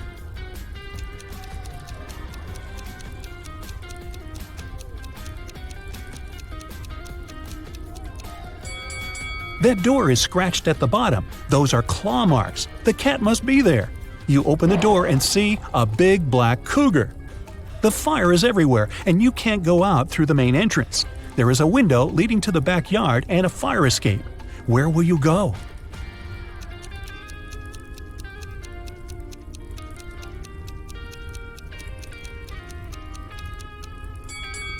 The fire escape collapsed when you were trying to get into the apartment. In the window, you see the tree. It has stopped raining, but it's already morning. Tired, you reach your apartment. You turn the key, open the door, go inside, and realize that someone is here. How have you found out?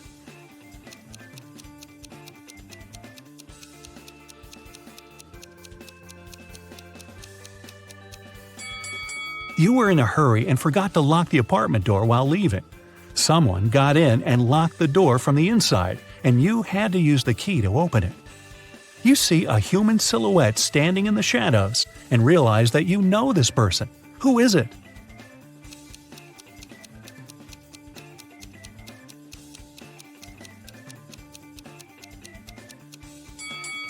It's the woman who asked you to help her brother. She was wearing a red bracelet. The silhouette has the same accessory. I came here to thank you in person. The door was open, but you weren't at home, the woman says. She asks, how many puzzles have you solved tonight? You realize it's time to look at what you've got. 0 to 3 points. It's too early for you to go out to patrol the streets of a dangerous city and help people. You need more experience. Practice and solve more logical puzzles. 4 to 8 points. Not bad. You've solved more than half of your cases. The city is grateful for that. 9 to 11 points. You're one of the best detectives in this city. Every day you help people, but you feel that you can do better. 12 to 14 points. The sirens of police cars, screams, suspicious faces in dark alleys. You can't live without it, and the city can't live without you. Lola is a waitress on a giant cruise liner. One night, after the restaurant closed, she found an expensive watch on the floor. She announced it on the cruiser's radio, and 3 people showed up to claim it. Roger showed Lola the tan line on his wrist and asked her to give him the watch back. Mary said she remembered dropping the watch near the entrance of the restaurant and wants it back. Susie kept asking if the watch was okay and if it was working. Lola decided that the watch belonged to Susie. Why? You've got 10 seconds.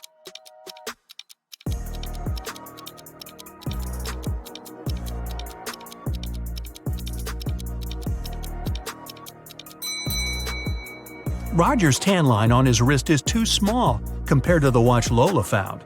And if Mary remembered where she dropped the watch, why didn't she pick it up? Susie knows how expensive her watch is, and she was worried it broke. Jenna and Michael were out partying on Halloween night. Michael told Jenna she wouldn't dare to go to a 120-year-old abandoned castle on the other side of town. Rumor had it that a mad scientist used to live there. Without a second thought, Jenna started walking. She reached the house at 3 a.m. and the door was open.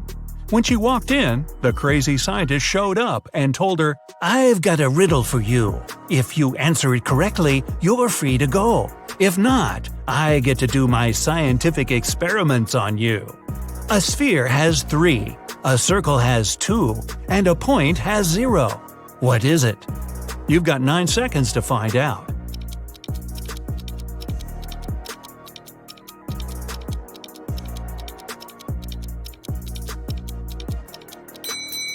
Dimensions. Michael left his work and walked into the dark parking lot in the basement to get his car. When he approached his vehicle, he saw a 4-pin lock on his door. He kept looking at it when his boss showed up. He told Michael, "I want to see if you're smart enough to get a promotion. You only get 1 try. If you figure the code, tomorrow you'll move to the executive's office." His boss gave Michael a piece of paper that read, "Which was the latest passing year that was the same upside down?" Michael started thinking of all the years that passed, and the next day he got the promotion. You have 8 seconds. Think fast.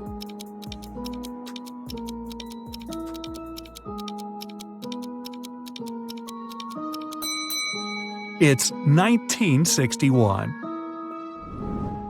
Susie arrived at the dance studio for her rehearsal when she found her instructor unconscious on the floor. Next to him there was a broken vase. Someone must have hit him on the head. Susie called Detective Allen at the scene, and he was suspecting 3 people who entered the studio that day. William, another instructor, said he had an emergency private class with a celebrity and left before anyone showed up at the studio. Mason, a professional dancer, said he took the week off and dropped by today to give the keys back to the dance instructor because he forgot them in his bag when he left the day before. Sally, a dancer, said she had class today, but when she showed up, she didn't see anyone through the window and assumed the studio was closed. Detective Allen knew exactly who was lying. You've got 7 seconds.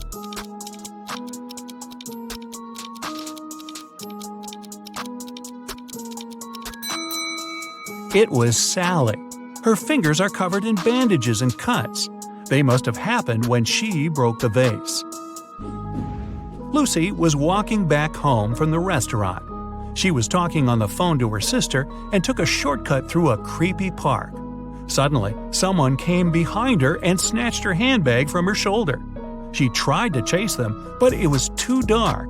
She only saw a figure going into the cinema.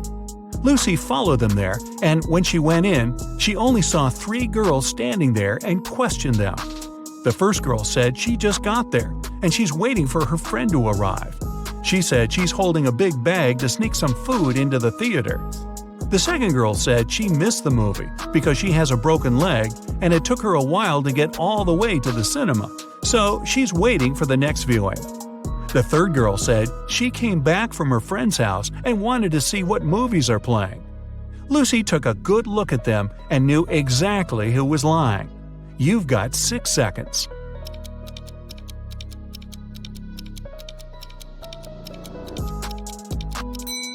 It was the girl with the broken leg. Her left leg is broken, and instead of holding the crutch on the left to support her weight, she has it on the right side. Alex was at the park, snapping photos of trees and flowers for a photography competition. When he finished, he placed his camera on the bench and tried to disassemble his equipment to head back to his car. Suddenly, he heard someone running, and his camera was gone. He saw the person going inside a blue car. Alex got the rest of his stuff and followed the robber. He then saw the car parked outside a restaurant. He walked in and saw 3 people sitting down. Can you guess which of them is the robber? You have 5 seconds.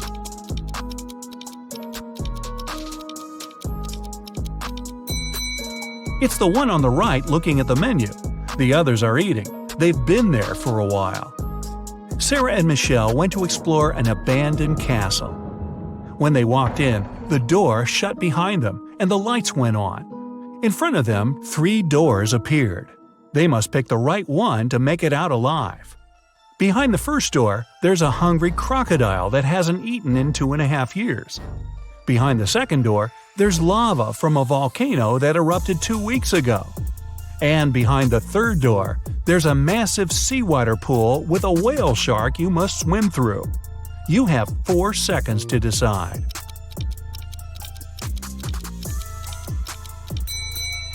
Crocodiles can go without food for 3 years, and lava can remain hot when it's well insulated for months. The best option is the whale shark. Even though it's a shark, we humans are indifferent to them. Tori was the lead actress in a movie.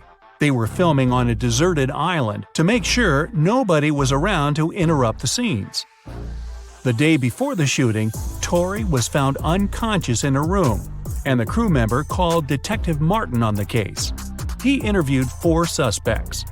The producer said he'd be scouting the island to find a new location with a lake, and he didn't talk to anyone all day. The writer said he'd been making some adjustments to the scripts in his trailer. The camera operator said he was testing his filming equipment when a stranger approached him for directions. He ran off to help them. The director was sitting on the beach, writing down notes about small details he wanted to add to the movie. Detective Martin figured it out in 3 seconds. Can you? It was the camera operator. Hey, this was a deserted island. Nobody was there needing help. Anna is a vegetarian restaurant owner. The day she opened the new restaurant, she invited her family to celebrate. Her sister came first, but found Anna unconscious on her office floor. She immediately called the police, and they questioned everyone that entered Anna's restaurant that day. The electrician said he came in for some final checks to make sure everything works. The cleaner said he came in for his shift, but Anna was okay before he left. The chef said he had been sharpening his knives for the meat carvery station. The police arrested the chef. Why? Here are your 3 seconds. This was a vegetarian restaurant. There's no meat carvery station. Jenny, a famous singer, went abroad for her first concert. She checked into a hotel and went to perform for her next show. When she returned to her room, she realized all her jewelry was gone, and she called the police. Detectives checked the cameras and saw that nobody left the hotel that night. The person who took them was still inside. There were only 3 people at the hotel. Michael said he couldn't sleep and spent the entire night in the lounge reading. Jason, the manager, said he spent the night in the back office watching TV because it was quiet. Margaret said she went to the hotel's pool to swim alone. The police knew who was lying. You've got 2 seconds. It's Margaret. Hotel pools are closed tonight for maintenance. Jason and his wife are millionaires. They have 3 sons and 2 daughters. All kids were going on a camping trip together, and the couple will have the weekend for themselves to relax. When they woke up the next day, all their money was taken from their safe, and they called the police. When the officers showed up, they interviewed the 3 people who were in the house that morning. The butler said he was cleaning the car after driving the kids to the camping site. The chef said he was busy preparing a huge breakfast for the family. The cleaner said he finished cleaning quickly that day and left early. The police figured out who was lying in 1 second. Can you? It was the chef. Since the kids were gone, he couldn't have been cooking breakfast for the family. Wow! While working late at night in a top-secret laboratory, Michael finally managed to create the DNA of a hybrid monstrous creature. After all that hard work, he decided to grab a quick coffee and donut as a little reward. But he came back and saw that the specimen had disappeared from the incubator. Michael lined up Ryan, Jeff, and Laura and confronted them. Who took an important top-secret piece of research I was working on? Ryan said he'd been busy doing some additional research on a separate project and had no idea what was going on. Jeff said he hadn't touched the hybrid creature and had been in the archives digging through some files he needed. And Laura said she'd been in the bathroom the whole time. So, who took the specimen?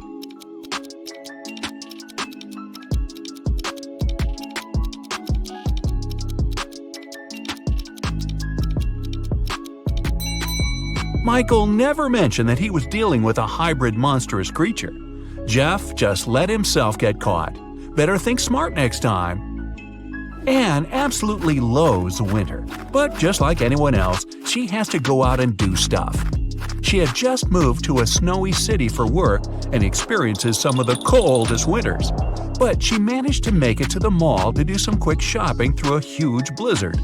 When she came back to her parked car, she discovered that someone broke into it and took her belongings. When the police lined up the 3 suspects, they each gave their stories. Francesca said she had been polishing her car outside and didn't know anything. Ned said he'd been shopping for clothes, and Earl said he'd been sitting in a cafe on the upper floor of the mall. The police arrested the suspect. Who was it?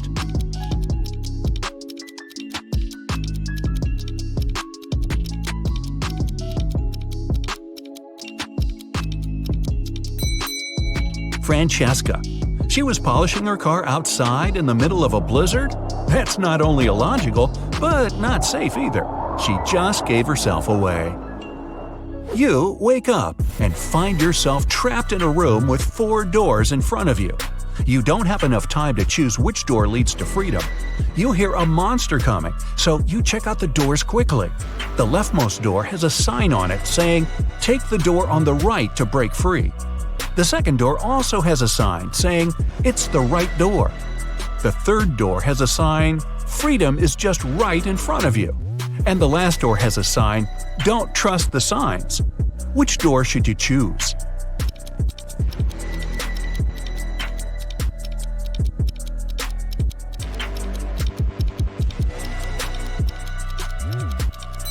The last door. It says not to trust the signs, but it doesn't mean that they're lying. The first door says to take the door on the right. Not necessarily the last door on the right, but just the one on the right. The second one says it's the right door.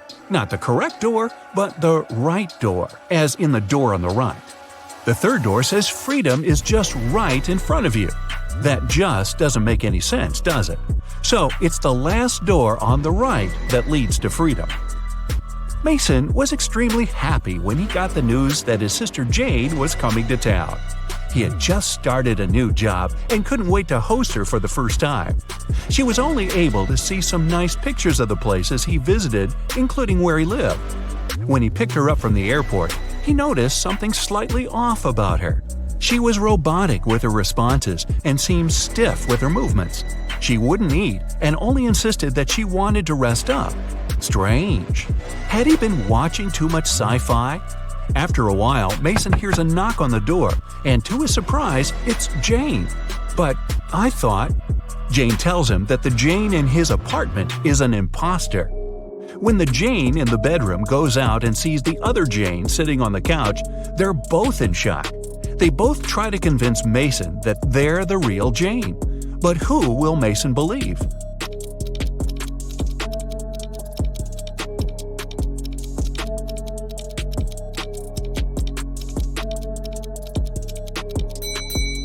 It's pretty normal to come back from a trip pretty tired and wanting to rest. But how did the second Jane know where Mason lived without prior knowledge? And she didn't even break a sweat running up to the apartment. On a nice day, Vivian, who lived in a town on the seashore, decided to go for a hike alone. But after hours of trekking, she ended up on a section of the forest she wasn't familiar with. Before her were 3 paths. One path had bare footprints leading away. Another had human shoe prints, and the third was right by the river. Which one should Vivian take to find her way?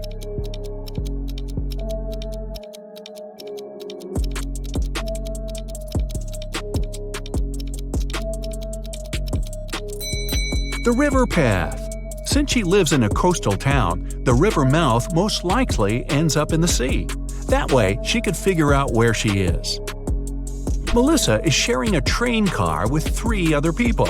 It's a very hot day and the air conditioner doesn't even work. James starts complaining and only calms down after opening the window. Melissa lays down her red silk scarf her grandmother gave her next to her. Judith compliments it. Robert, a senior, mentions that he forgot to bring a gift for his wife who will pick him up from the train station. James has a crush on Judith. After a while, Melissa goes to the bathroom and comes back to find the scarf missing. Who was the one who took it?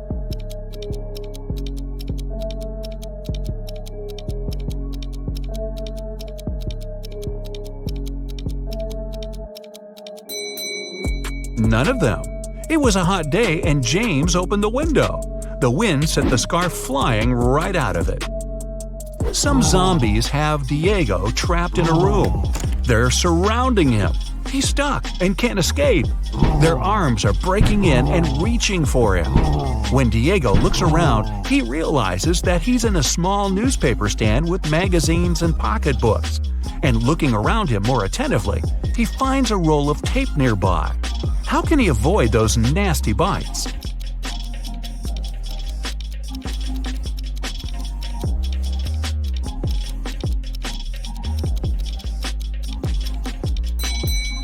The only way for Diego to escape will be to tape those magazines around crucial parts of his body where they can't lay his teeth on him. It'll be light enough for him to run away from the zombies without getting hurt. Plus, he'll have plenty of reading material for the road. Evan got lost in a forest, and just his luck, it was snowing. The only thing the police searching for him found were 4 parallel lines leading into the forest. Something doesn't seem right, they thought, and took several people into questioning. Nick said he had been at the store buying some groceries. Vanessa said she had been babysitting. Christina had been at work the whole time. After hearing the stories, they arrested Nick. Why?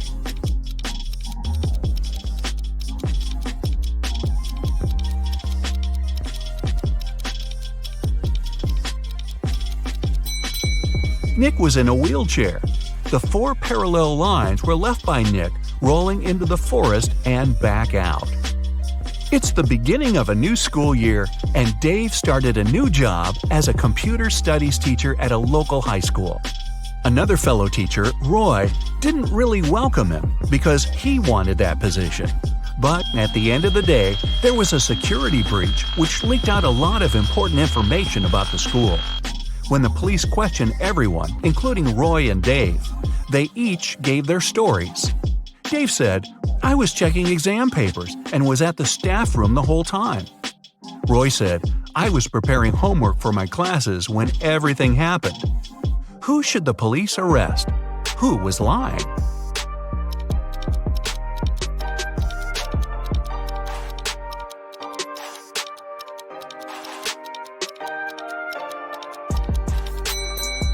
Dave.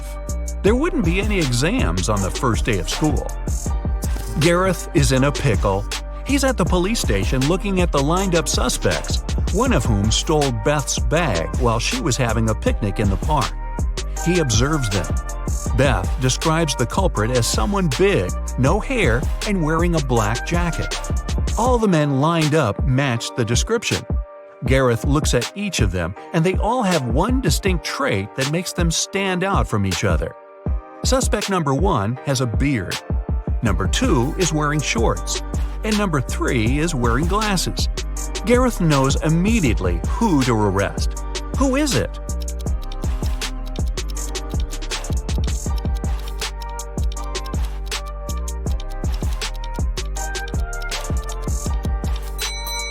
Suspect number 1 has dirt all over his boots.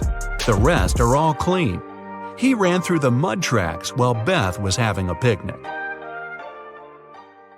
Nellie is approaching a picturesque field. She's carrying a package. If she doesn't manage to open it before reaching the field, she won't survive. Can you guess what's in the package?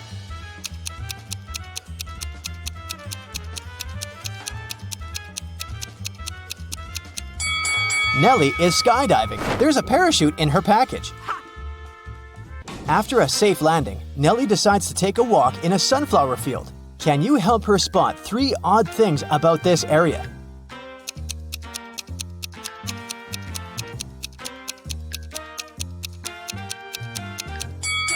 This straw man is winking.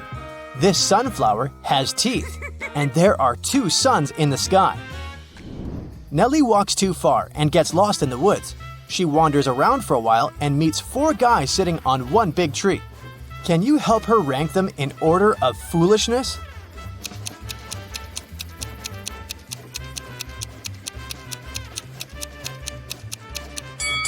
The 4th person is cutting the branch where he sits. So, he's the silliest. The first person is sitting on the branch that will soon be cut by the second guy. So the first person is the second most foolish. The second person doesn't see that he's about to fall too, so he's the third. And finally, the third guy. He's a bad person, but definitely not a stupid one. Nellie moves on and finds a highway. 3 people offer to give her a ride to the nearest town. Can you help Nellie choose the safest driver?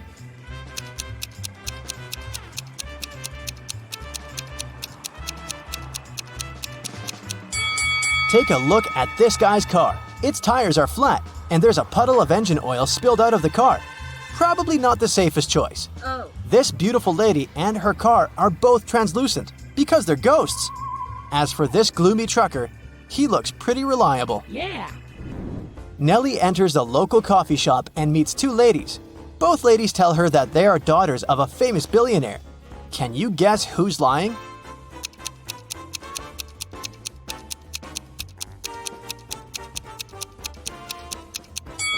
The lady on the right is a liar.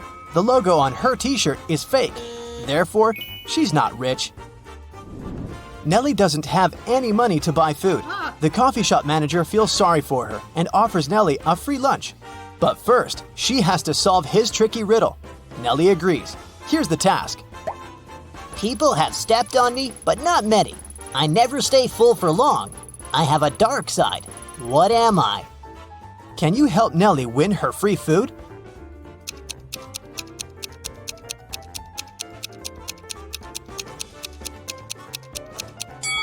The correct answer is the moon. Nellie is eating and looking through the pictures hanging on the wall. Suddenly, she sees something weird. Can you spot any odd details too?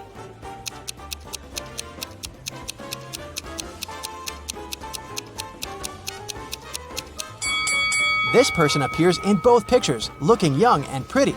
But the time distance between these 2 photos is 100 years. Nellie enters a flower shop and sees the owner putting bouquets in big vases. If he puts 1 bouquet per vase, he will end up with 1 extra bouquet. And if he puts 2 bouquets per vase, he will end up with 1 extra vase. How many vases and bouquets does he have?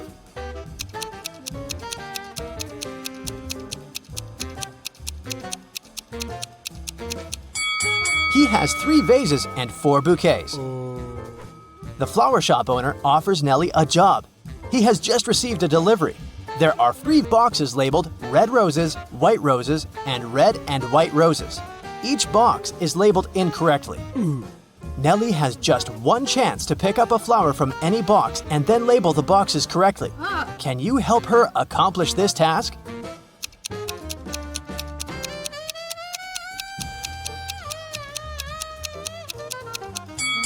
Nellie should take a flower from the box labeled as red and white roses. Since they're labeled incorrectly, this box should contain either red roses only or white roses only. Let's suppose that Nellie finds the red roses. Now she can label this box correctly. We know that the white box cannot have white roses. Therefore, now Nellie can label the remaining 2 boxes correctly. After earning some cash, Nellie decides to book a room in the local hotel to get some rest. The manager offers her to choose from 3 empty rooms. Can you help Nellie pick the best option?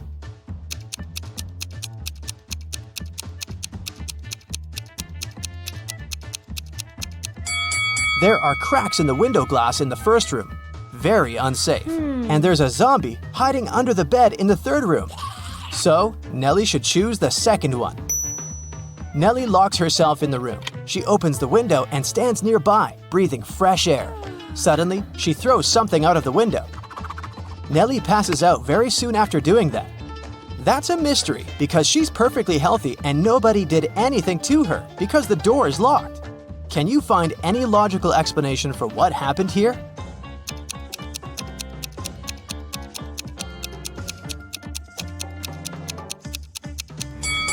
Nellie decided to throw a boomerang out of the window. The boomerang went to the maximum distance and returned back straight to her head. After a while, Nellie wakes up with a headache. She goes to the local shop to buy some aspirin. She spots 3 odd things about this place. Can you see them too?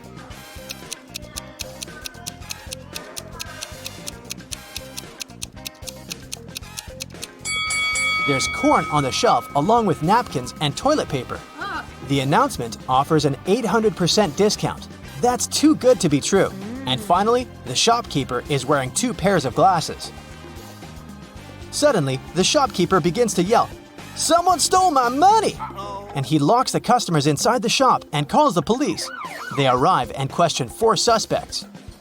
Maya says, "I came here to buy water for my 12 o'clock yoga class. I'm 20 minutes late because of you." Bob says, "What's the point of stealing cash? Everyone knows that people use cards nowadays."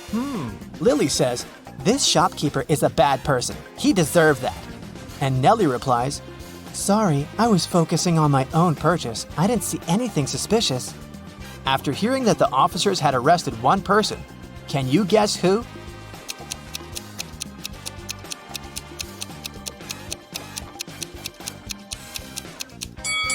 Maya, take a look at the clock on the wall. It's only 10 a.m. She's not late, therefore she's lying. Nellie is walking down the street. She sees a cozy garage sale organized by Miss Green. The fixed price for any item is only $1.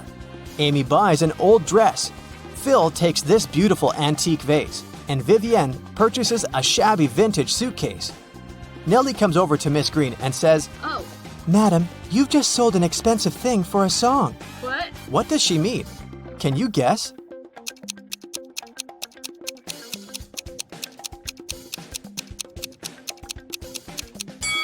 Vivian lifts this suitcase quite easily, so it's probably empty. And besides, it has holes in the bottom. Therefore, it can't be precious. This vase isn't antique. It has a sticker from a dollar store. Although this dress is dirty and torn, it has a large, expensive brooch pinned to it, so many gemstones can't cost just $1. Nellie asks Miss Green if she can use her bathroom. Miss Green says, Sure, it's at the end of the corridor. Nellie is walking down the corridor and confuses the doors. Nellie ends up in this messy kitchen. The door won't open. Can you help Nellie find a key?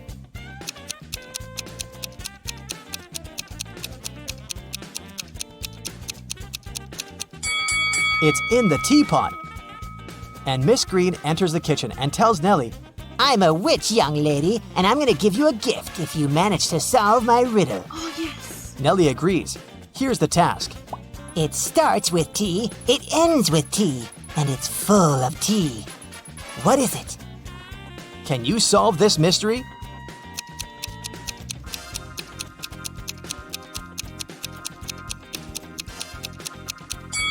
The correct answer is a teapot again. Miss Green brings Nellie to her dusty basement and says, One of these 3 doors leads to a magical world, and the other 2 are fake.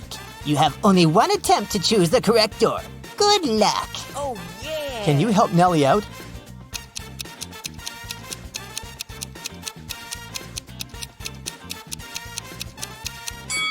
She should choose the 3rd door. Take a look at the floor. Dusty footprints lead to the 3rd door only, which means that doors 1 and 2 are fake. Nellie opens the 3rd door and enters an enchanted forest. There are 4 ways to cross it, but all 4 passages are pretty dangerous. A hungry dragon is waiting for her on the 1st route. A massive fire is burning all over the 2nd path, and the 3rd path is basically a windowless tunnel. And the 4th passage is full of scorpions and snakes. Can you help Nellie choose the right path?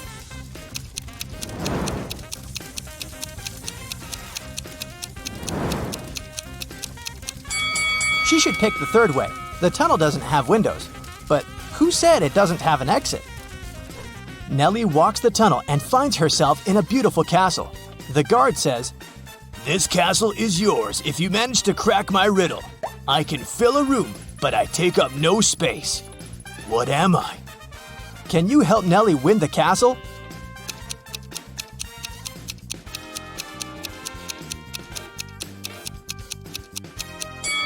The correct answer is light. Paul is a photojournalist for a local newspaper. It's his day off and he's hanging out at a party. Suddenly, a famous actress, Heather, enters the dance floor. Paul takes only one picture of her before his phone runs out of power. The next day, Paul shows this picture to his boss and gets a huge bonus. Can you guess why this picture is so exclusive?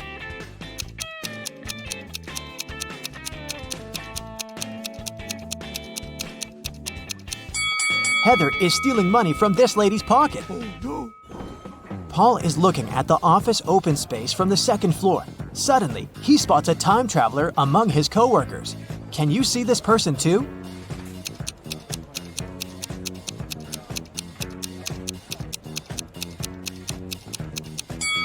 This guy's outfit is too old-fashioned. Paul leaves his workplace to get some fresh air and eat. In a while, he returns and finds his boss unconscious on the floor. Paul calls doctors and questions 3 coworkers standing nearby. Rachel says, I entered his office 10 minutes ago to discuss my ideas, but he said he's been too busy and asked me to leave. Stan says, I don't know what happened here because it was my lunch break time. I was eating my hot dog outdoors. And Lily says, I think I saw some suspicious man in a black outfit entering his office. Can you guess who's lying?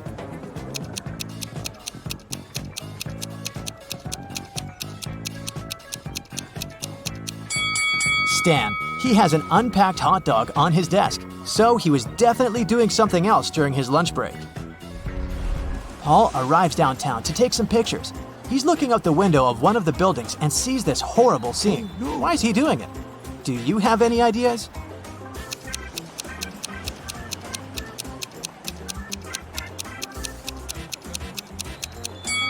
This lady is a magician, so it's just a staging. Finally, Paul enters a spooky building where he's supposed to photograph. Suddenly, someone locks the door, and now Paul is trapped inside. He wanders around for a while and finds these 4 doors. A creepy voice announces, Only door number 5 is the escape door. As for the other 3 doors, dangerous monsters are waiting behind them to eat anyone who dares to enter. boy. Can you help Paul choose the right way?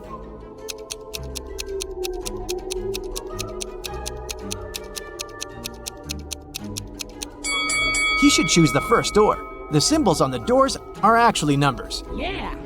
Paul enters the exam room and sees 2 more doors with spirals. The voice says, "You should choose the spiral which consists of 2 separate parts. The other door hides a magical portal leading to a black hole." Can you help Paul pick the right door?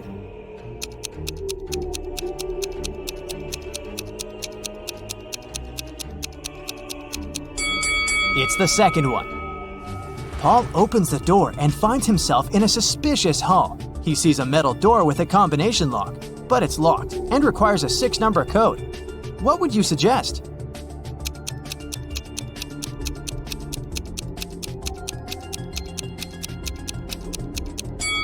The correct code is 375419. There's a hint hanging on the wall. Paul should literally enter 3 7s, 5 4s, and 1 9.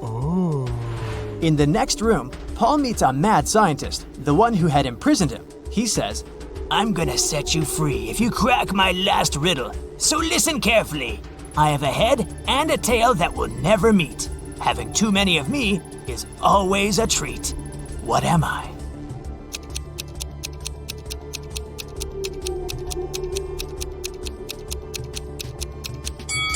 The correct answer is a coin. The scientist says, "Okay, you can go now. There are 3 doors for you to choose from. Unfortunately, each door is hiding some danger. There's a tank with a hungry shark behind the first door, and there's a bunch of balloons filled with toxic gas behind the second door, and there's a giant cobra waiting behind the third door." Can you help Paul choose the safest option to escape?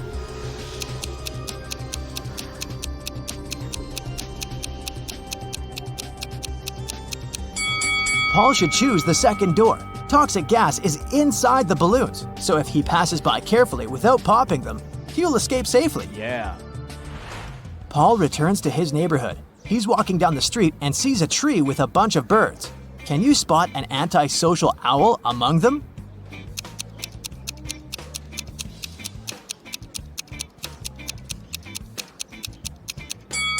This owl is looking away from the rest of the group.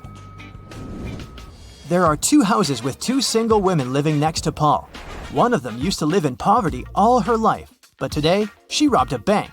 Can you spot this woman?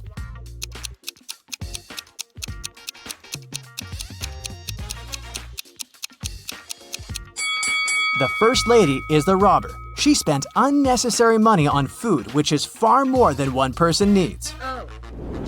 Paul is having a family meeting. He asks 2 of his sisters to sell an equal amount of homemade cookies. The cost of each cookie is $1.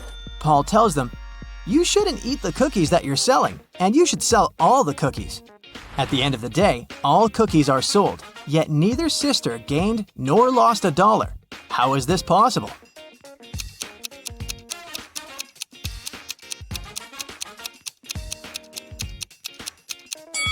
The first sister bought a cookie from the other one, and the second sister bought a cookie from the first one, and so on.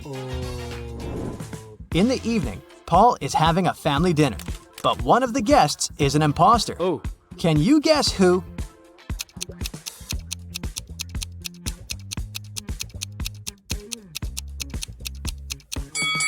This gentleman is a ghost. He's levitating in the air. The next day, Paul arrives at his workplace and sees his coworker standing near this mirror. Lily says, "It's rumored that anyone who stood up in front of that mirror at 4:44 ended up disappearing forever." The guys decide to debunk that myth. Lily approaches the mirror at 4:44, but nothing happens. They laugh at the rumor and get back to business. After work, everyone goes home, but Lily stays for a little longer to finish her work. After doing that, she walks up to the mirror and disappears. The clock says 7:16. Why did it happen at the wrong time?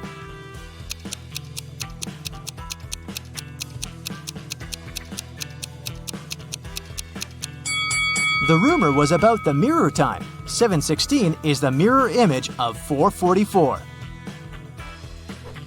Paul wants to rescue Lily, so he goes to the most famous wicked witch in his town. The witch says, Okay, young man. I can get your friend out of the looking glass if you help me in the kitchen. Which one of these 7 potion pots will get full first? "Do you have any ideas?"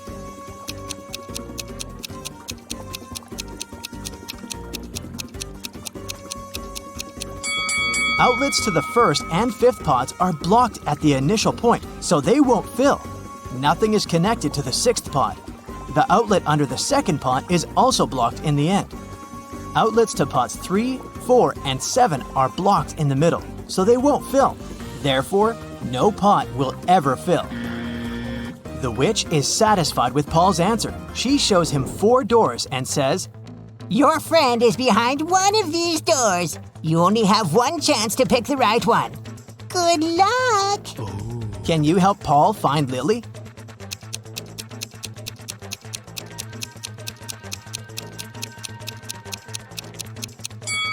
There are flower symbols on each door. Paul should pick the door with a lily. Paul rescues Lily, and the witch offers him to fulfill one wish. Paul goes home to ask advice from his family. His blind father wants to restore his sight. His sister wants a puppy, and his mother wants to be super rich. Paul makes a wish, and all 3 people get what they want. What was Paul's wish?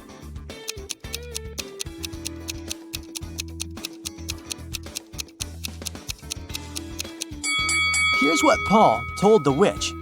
"My father wants to see our puppy digging in a pile of gold coins." Paul arrives at a luxury boat club to make a report. 4 millionaires are talking about their boats. There are a total of 8 boats, 2 in each color, red, green, blue, and yellow. Each millionaire owns 2 boats, but no millionaire has 2 boats of the same color. Alex doesn't have a yellow boat, Bob doesn't have a red boat, but he does have a green one. One of the millionaires has a yellow boat and a blue boat, and another millionaire has a green boat and a blue boat. Charles has a yellow boat. David has a blue boat, but he doesn't have a green one. Can you guess the colors of boats owned by each millionaire?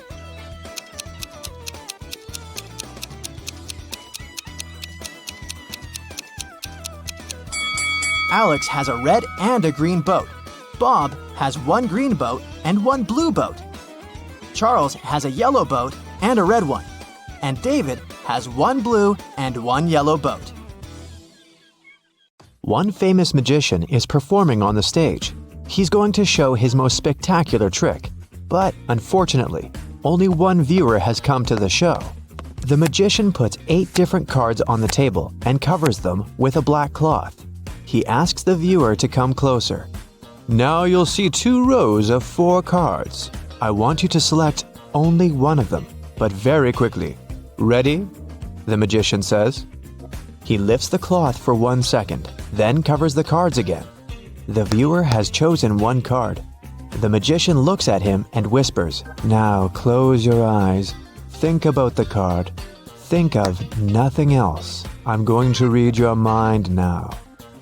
The spectator closes his eyes. After a few seconds, the magician tells him, "Look at the table. I've removed your card and replaced it with a new one." The guy opens his eyes and it's magic. The magician has indeed removed the card he thought about. But how did he do it?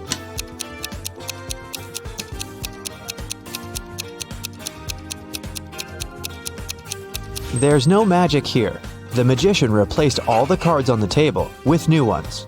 But the viewer didn't notice this since he was only focused on 1 card.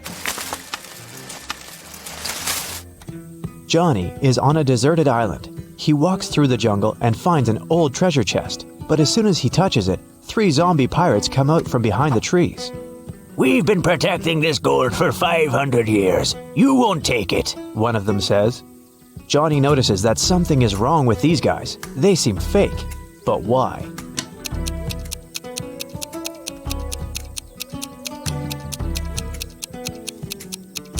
This pirate is wearing sneakers, see? The second one has a phone in his pocket, and the third pirate has a price tag attached to his saber. A famous courier service hires new staff. To get the job, candidates need to take a package and run a marathon in 3 hours.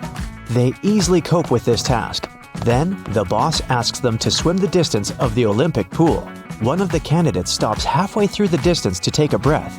He drops out of the race. It leaves us with 3 participants. Now they have to pass a test in nuclear physics. Only 2 candidates make no mistakes. The third guy fails. And the last task is to conquer Everest. And here they are, climbing to the top. "Remind me, what salary do they offer?" one of them asks. $20 per hour, the second candidate answers. Finally, they get to the peak and meet the boss there. He looks at them and says, "You both have made it so far, but I'll hire only one of you. Who will get this job?"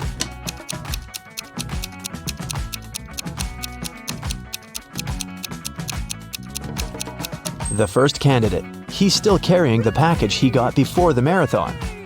2 powerful film producers are having a breakfast in an expensive restaurant. They discuss the budget for a sequel to a very successful movie that got $500 million at the box office. They speak very quietly since they mention important details of the script. They suspect that someone might overhear them. The producers are right.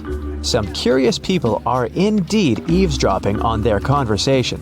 Find them.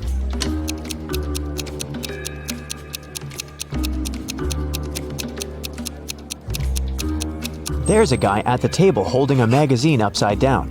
Obviously, he isn't reading it. He must be listening to the producers. That girl over there is a journalist. There's a camera lens sticking out of her backpack. See? She will post a video and fans will be able to read the producer's lips.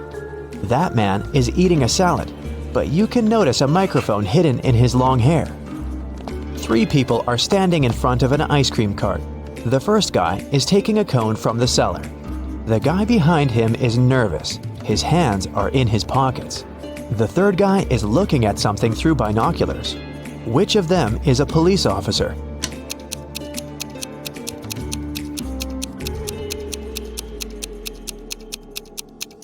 Look at the first guy. He's got a police radio in his pocket. Where's my money?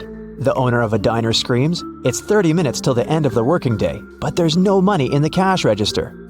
3 employees have been working today, but they swear they haven't touched the money. They say there have been no clients in the diner. The boss doesn't believe them. He studies the employees, trying to figure out who's the thief.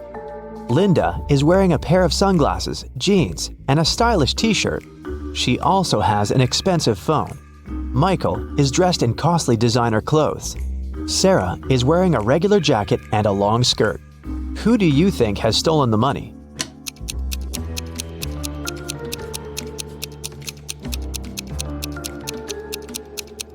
They're all telling the truth. Look at the sign on the door. Open, it says. This means people passing by the diner see the closed sign. The employees forget to turn it over, and that's why there have been no clients. Michael is walking down a long road. He's sweaty, hungry, and thirsty. There are no cars around, and his phone isn't working. Michael takes a few more steps and sits down on the road. He can't walk anymore. At this moment, he hears a vehicle approaching. A big bus appears on the road. It stops by Michael. Its doors open, but Michael doesn't get inside. He notices a car and a motorbike approaching. They stop by him too. All the drivers offer to give Michael a ride. What should he choose?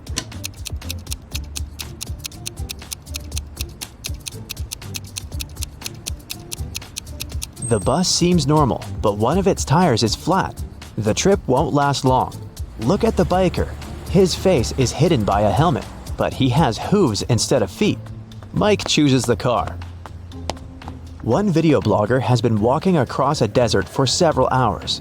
The guy has no water left, and he's losing strength, but his camera battery is fully charged. He climbs a small hill and sees 3 lakes, but not all of them are real. Help the blogger to identify illusions.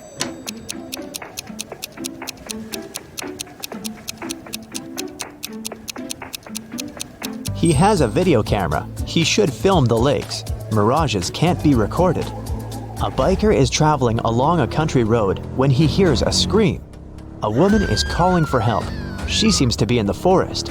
The biker drives in her direction and sees 3 girls among trees. They're all begging to save them from a vampire. "But which of you is the vampire?" the man asks. "It's her," the girl screams and points at one another. How can the biker find out who is human?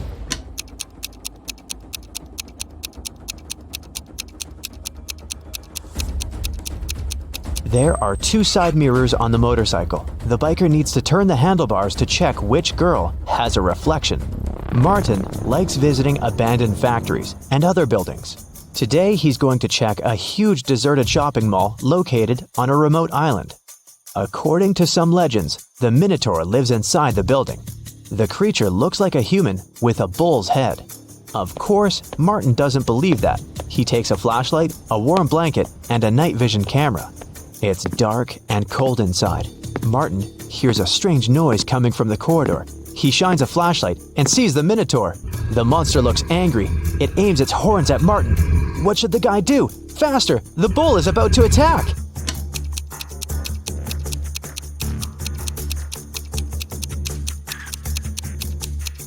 Remember that blanket that Martin took with him? The guy should throw it at the monster's muzzle to confuse the creature and escape. Michelle is in front of a locked door. An axe, a hammer, and a drill, and several other tools lie nearby. The girl tries to break down the door with the axe, but the door is metallic.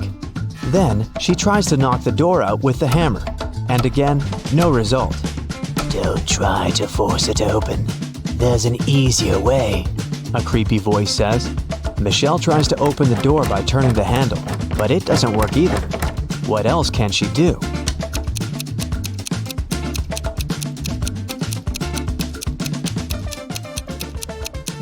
Michelle should knock on the door. Starry sky, fresh cool air, endless dunes, a small campfire, and a tent. This place is a fairy tale. Sarah has always wanted to spend a night in a desert. She takes pictures of the stars, drinks hot tea from a thermos, and enjoys life. It's a perfect night. Too perfect. A smile disappears from Sarah's face. Everything is not real. 2 signs indicate that Sarah is sleeping right now. What are these signs?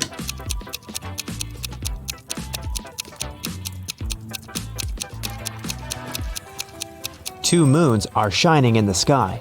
A sea crab is looking at Sarah from the sand. But it's scorpions that usually live in deserts, not sea crabs.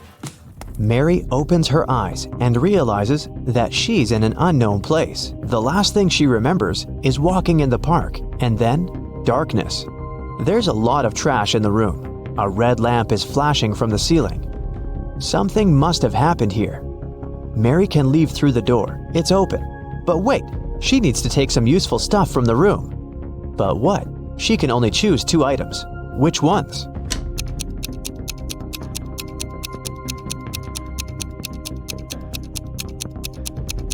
Mary needs to get scuba gear and a mask. Look at that small window. Fish are swimming by. Mary is underwater. Alex returns to his top-floor apartment after a workout at the gym. He turns on his stove to cook some soup. When he's having lunch, someone knocks on the door. These are water utility workers. They say that the ceiling in Alex's apartment is about to collapse because his neighbors forgot to turn off a faucet. And now they're flooding the building. They ask the guy to evacuate immediately. Alex closes the door and calls the police. He's sure those 2 are thieves. How has Alex figured that out?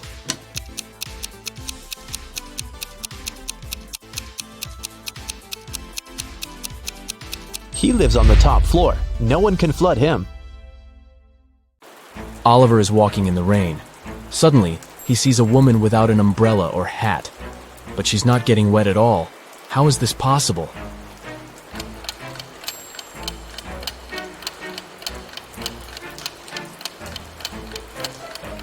The woman is walking inside a covered area, such as a covered sidewalk. 4 friends go hiking and take a picture by the lake. Can you spot anything weird?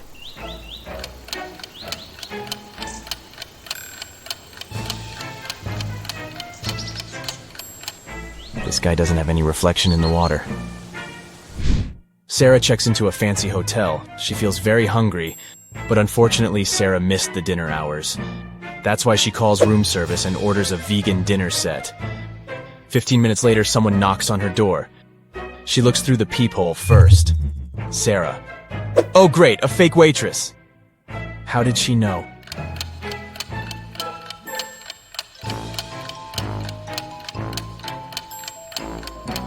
The waitress is fake because she didn't know that Sarah ordered a vegan meal. Kelly and Kim start a quarrel on the plane. It's Kim's private jet, so she wants everything to be her way. But Kelly gets mad at her. She runs up to the exit door, opens it, and jumps out. It happens so fast that the crew don't have time to do anything. Kelly doesn't have a parachute. She breaks her leg but survives. How come?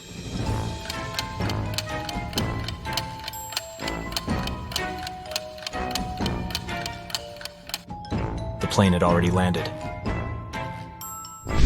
Nick is driving down the road and his car runs out of gas. He sees a cabin in the woods and decides to ask for help. When he gets there, he finds 3 people inside. They offer to help him, but only if he agrees to stay there forever. Why?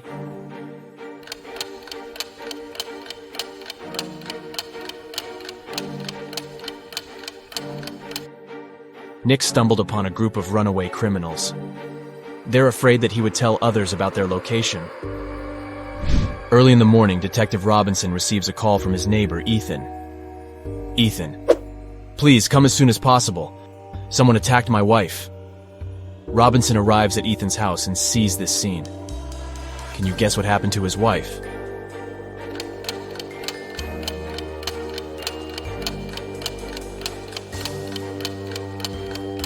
Take a look at the calendar on the wall. They pranked the detective because it was April 1st. The city has been taken over by zombies. Let's take a look at this group. Only one of these zombies is a male. Can you guess who?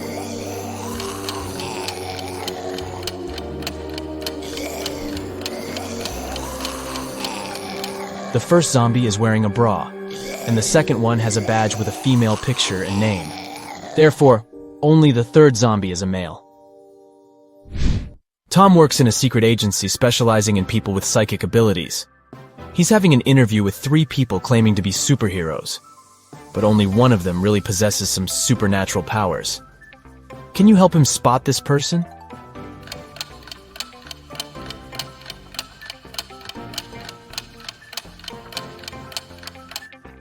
Take a look at the third lady. She's holding her phone with the power of her mind without even touching it. Stella and Bella go on vacation. They take 2 pictures on the beach. Can you spot 10 differences between them? You can pause the video if you need additional time. Ready to see all the 10 differences?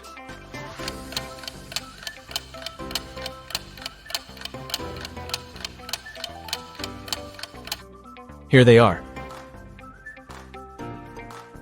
Steve arrives at work and turns on the corporate laptop. Oh no! Someone has changed the password. Steve looks around and finds a sticker with a clue. 32, 18, and 29.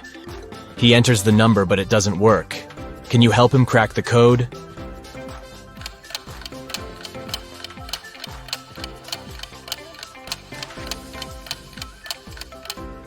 Steve should literally enter 3 2s, 1 8, and 2 9s through underscores. 222, 8, 99. Gabriel is an art teacher. He enters the studio to check his students' work. One of these people is a ghost. Can you guess who?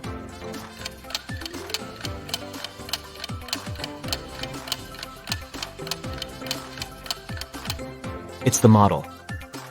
She's posing for a portrait, but everyone sees through her.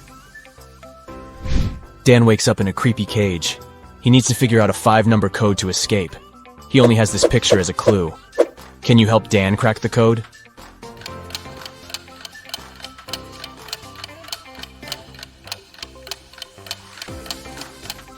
To solve this mystery, we need to count the number of legs that each object in this picture has. The human has 2 legs, the fish has 0, the ladybug has 6, the dog has 4, and finally the spider has 8 legs. So the correct code is 20648. Alex went hiking and got lost in the woods. The sun had already set when he finally found a road. 3 drivers stop and offer him a ride to the nearest village. Can you help Alex choose the safest option?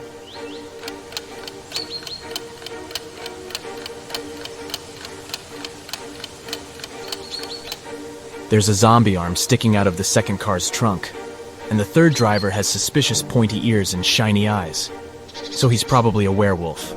Therefore, Alex should probably trust the first driver. I'm very easy to lift, but very hard to throw. What am I?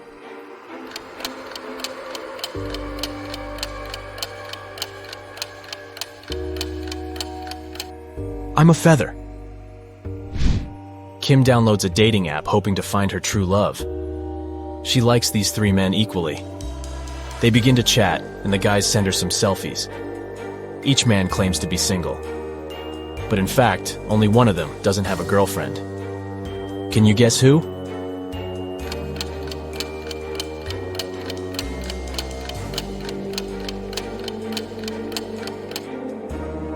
Brian sent Kim a cute bathroom selfie. But take a closer look at his shelf.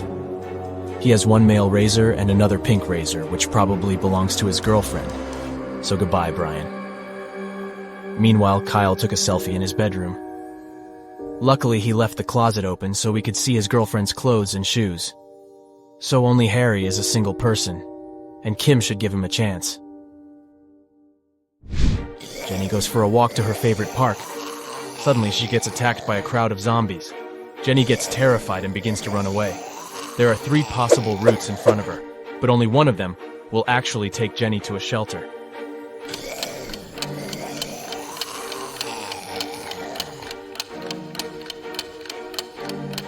Can you help her escape? Jenny should choose Route C. Ethan owns a successful flower shop, but today he's very upset. Someone has stolen all the red roses from the storage room. Ethan questions 3 suspects among his staff. Leah, the chief florist, says, "I spent the whole day creating bouquets with pink lilies for a wedding ceremony." Donna, the manager, says, "I don't know who stole the roses. I didn't even enter the storage room today.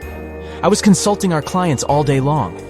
And finally, Mike, the florist assistant, says, "Fresh red roses were delivered early in the morning. I brought them to the storage room, and I've never entered it again. Who's lying?"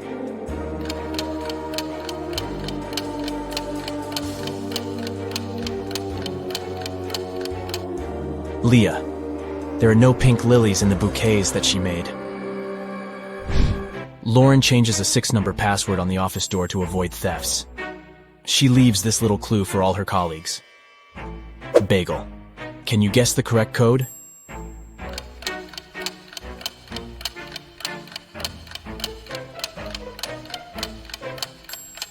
To solve this mystery, we should calculate the number of each given letter in the alphabet.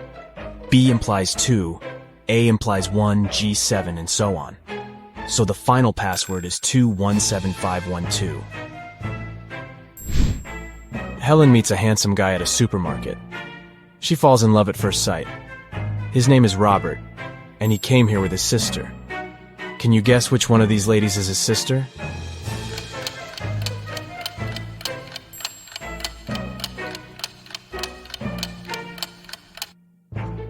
It's the third woman.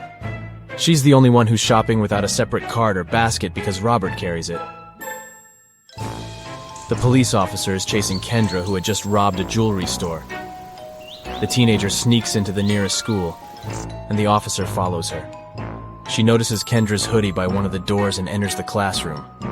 There she sees 4 students who look like Kendra. Can you decide who's the real robber?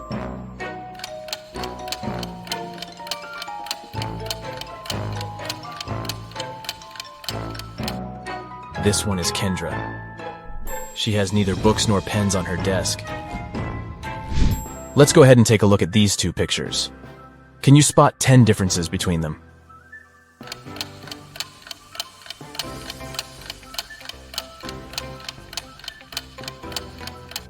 Ready to see the solution? Here are the 10 differences. It's a Sunday afternoon. Most people are spending it at the local shopping mall. Nothing usually happens here. But suddenly a man snatches a woman's bag and runs away. The woman calls a security guard and yells, "Don't just stand here, go after him!" but the thief has already disappeared into the crowd. Can you help the guard find the thief?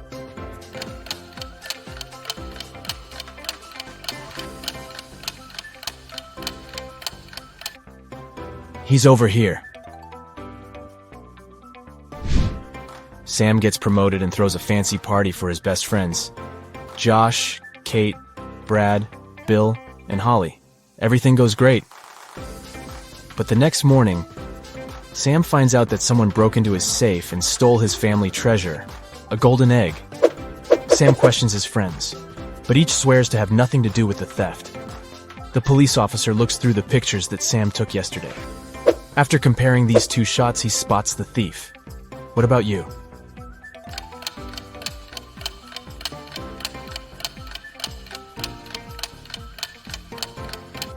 Yesterday, Holly was wearing a classy hat. In the first picture, the hat is pressed close to her head. And on the second one, the very same hat is much taller. That's because she hid the golden egg inside it. Violet returns from a business trip. She enters her office and sees a beautiful gift basket on her table. There's a love note from a secret admirer attached to the package. Violet gets very curious. She figures out 3 suspects and asks them just one question. Did you send me the gift basket? Liam replies, Nope, I would have sent you sunflowers instead. I know you love them. Jason says, I overslept today, and I've just arrived at the office, so I wouldn't have had time to prepare a surprise for you. And Kenny says, I didn't send the basket, but when I entered your room in the morning to put some documents on your desk, the basket was already there. Who's the secret admirer?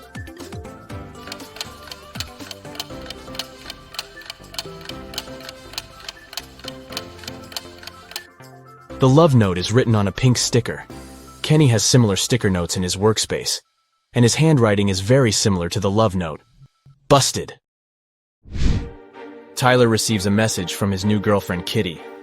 She invites him over for dinner. Tyler has never been to her house yet. He takes his scooter and hits the road right away. But unfortunately, he gets lost on the way. His navigator breaks down and shows him 3 confusing routes. Can you guess what route leads to Kitty's house?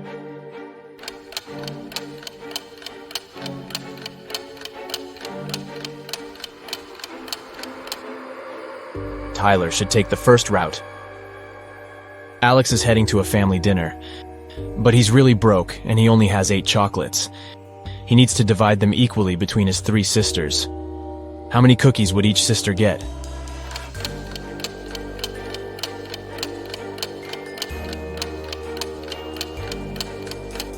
Zero. Alex has chocolates, not cookies. Nellie's father has 5 daughters. The name of the eldest daughter is April. The second daughter is May. The third one is June. And the 4th daughter's name is July.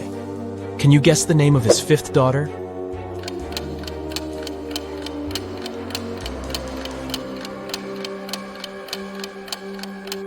Nellie.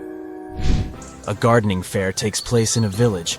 The top 5 local gardeners show their best flowers, but one of them brought fake plants to prank the villagers. Can you spot the fake?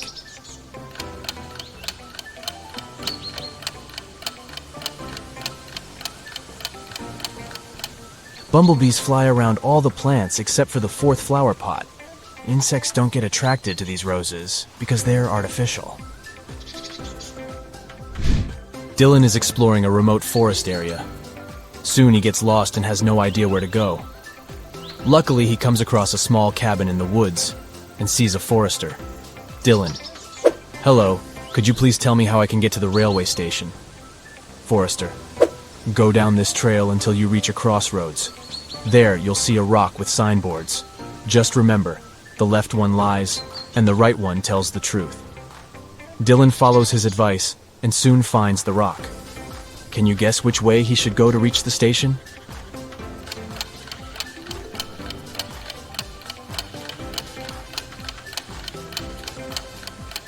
Since the left sign is lying and the right one is the truth, Dylan should walk straight ahead. Claire puts on a classy white suit and goes for a walk. Suddenly, a big dog pops out of nowhere and jumps on her. The dog stains Claire's outfit with dirty paws. She gets furious and yells, "Whose dog is this? Can you spot the owner of this animal?"